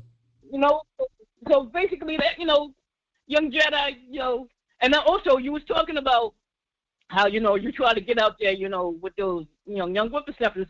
Do your thing, man. Don't get out there, boy. If it's for 30 minutes, make it your best 30 minutes. Hey, that's all they gonna get from me. That's all they gonna get, bruh. Real hard 30 minutes. You want to run that thing back? I'm gonna be super cherry picking. So hey. Young Jedi, I appreciate you, brother. Keep doing what you're doing, and I'm going to stay tuned and look forward to more content from you and everything. All right? Thanks, bro. Merry Christmas. Merry Christmas, man. Brother. Merry Christmas. Yeah. There's like 3 types of ballers in those LA Fitness gyms. You got the young bulls, right? Who ball.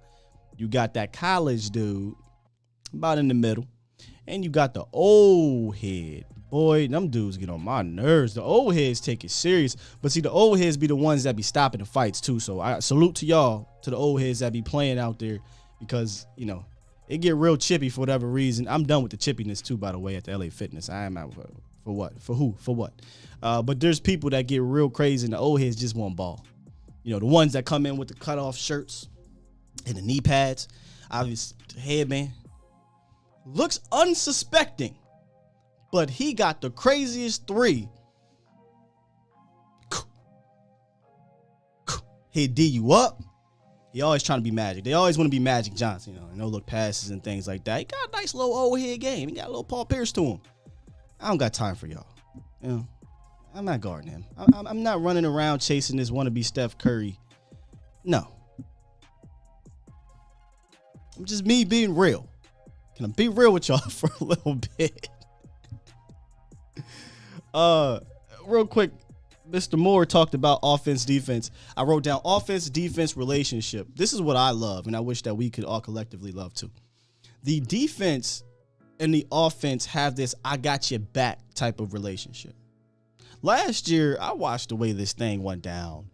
And when the defense was giving up 500 yards and all these rushing yards and just completely crap in the bed, the offense was just like, come on, again.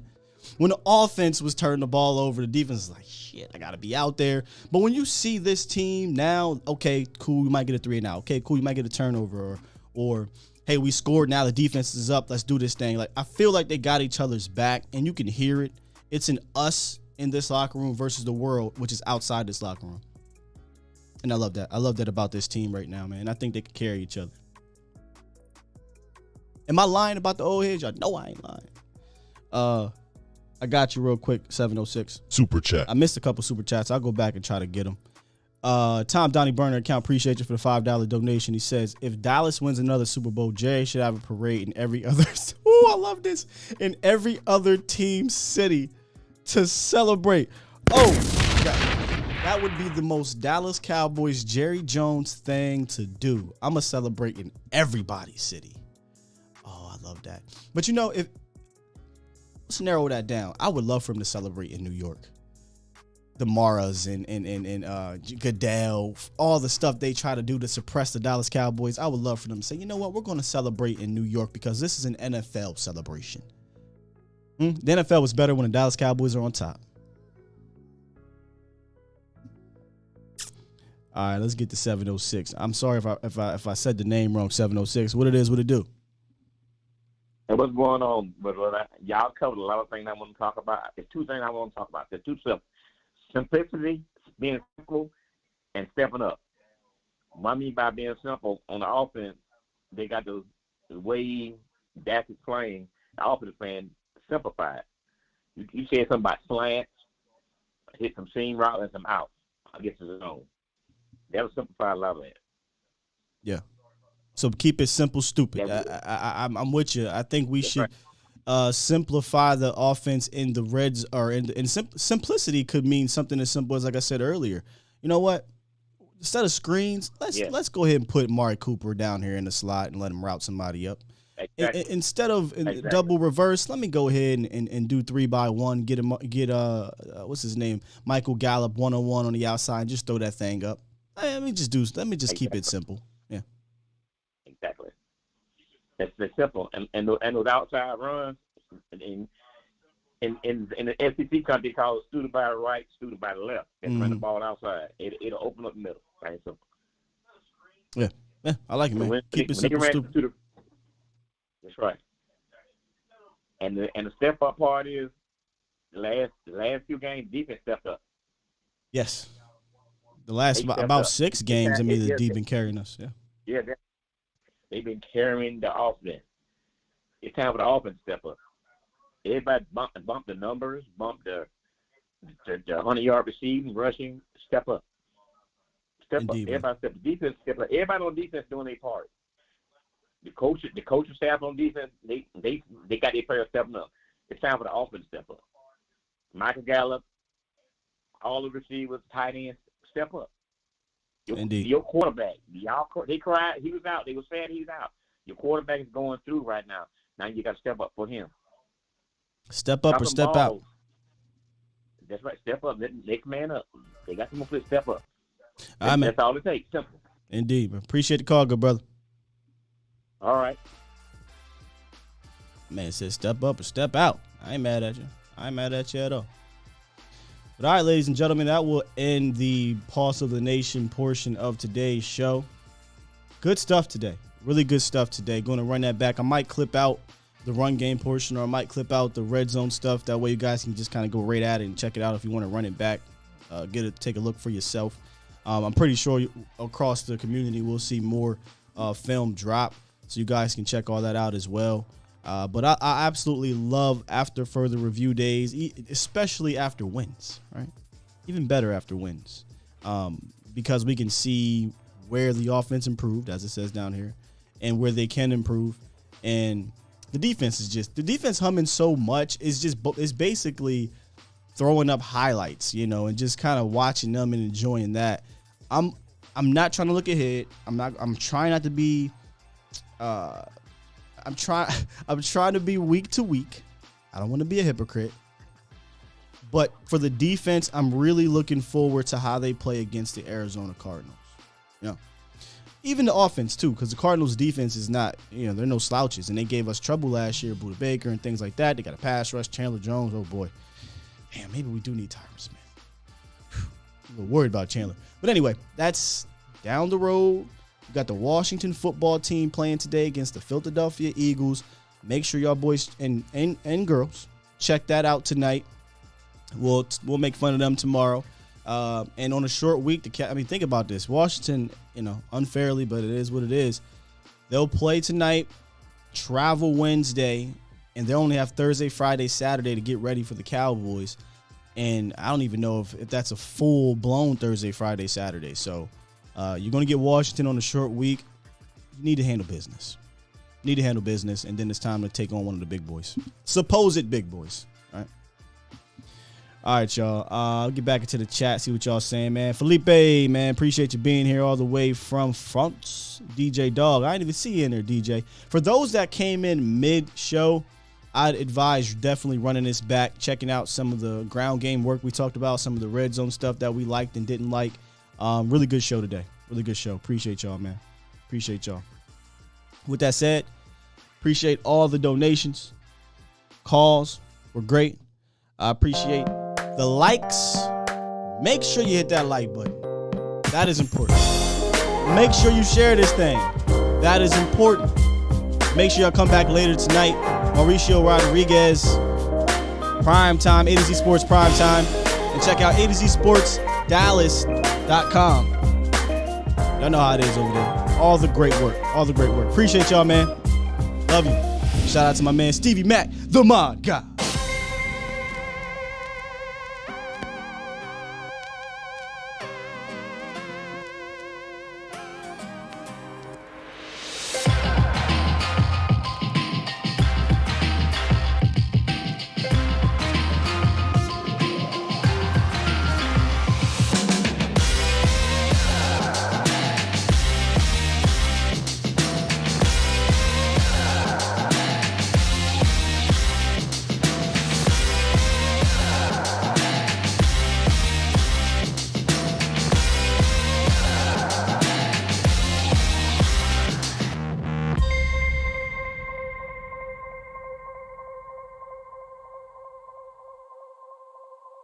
I want me some glory hole.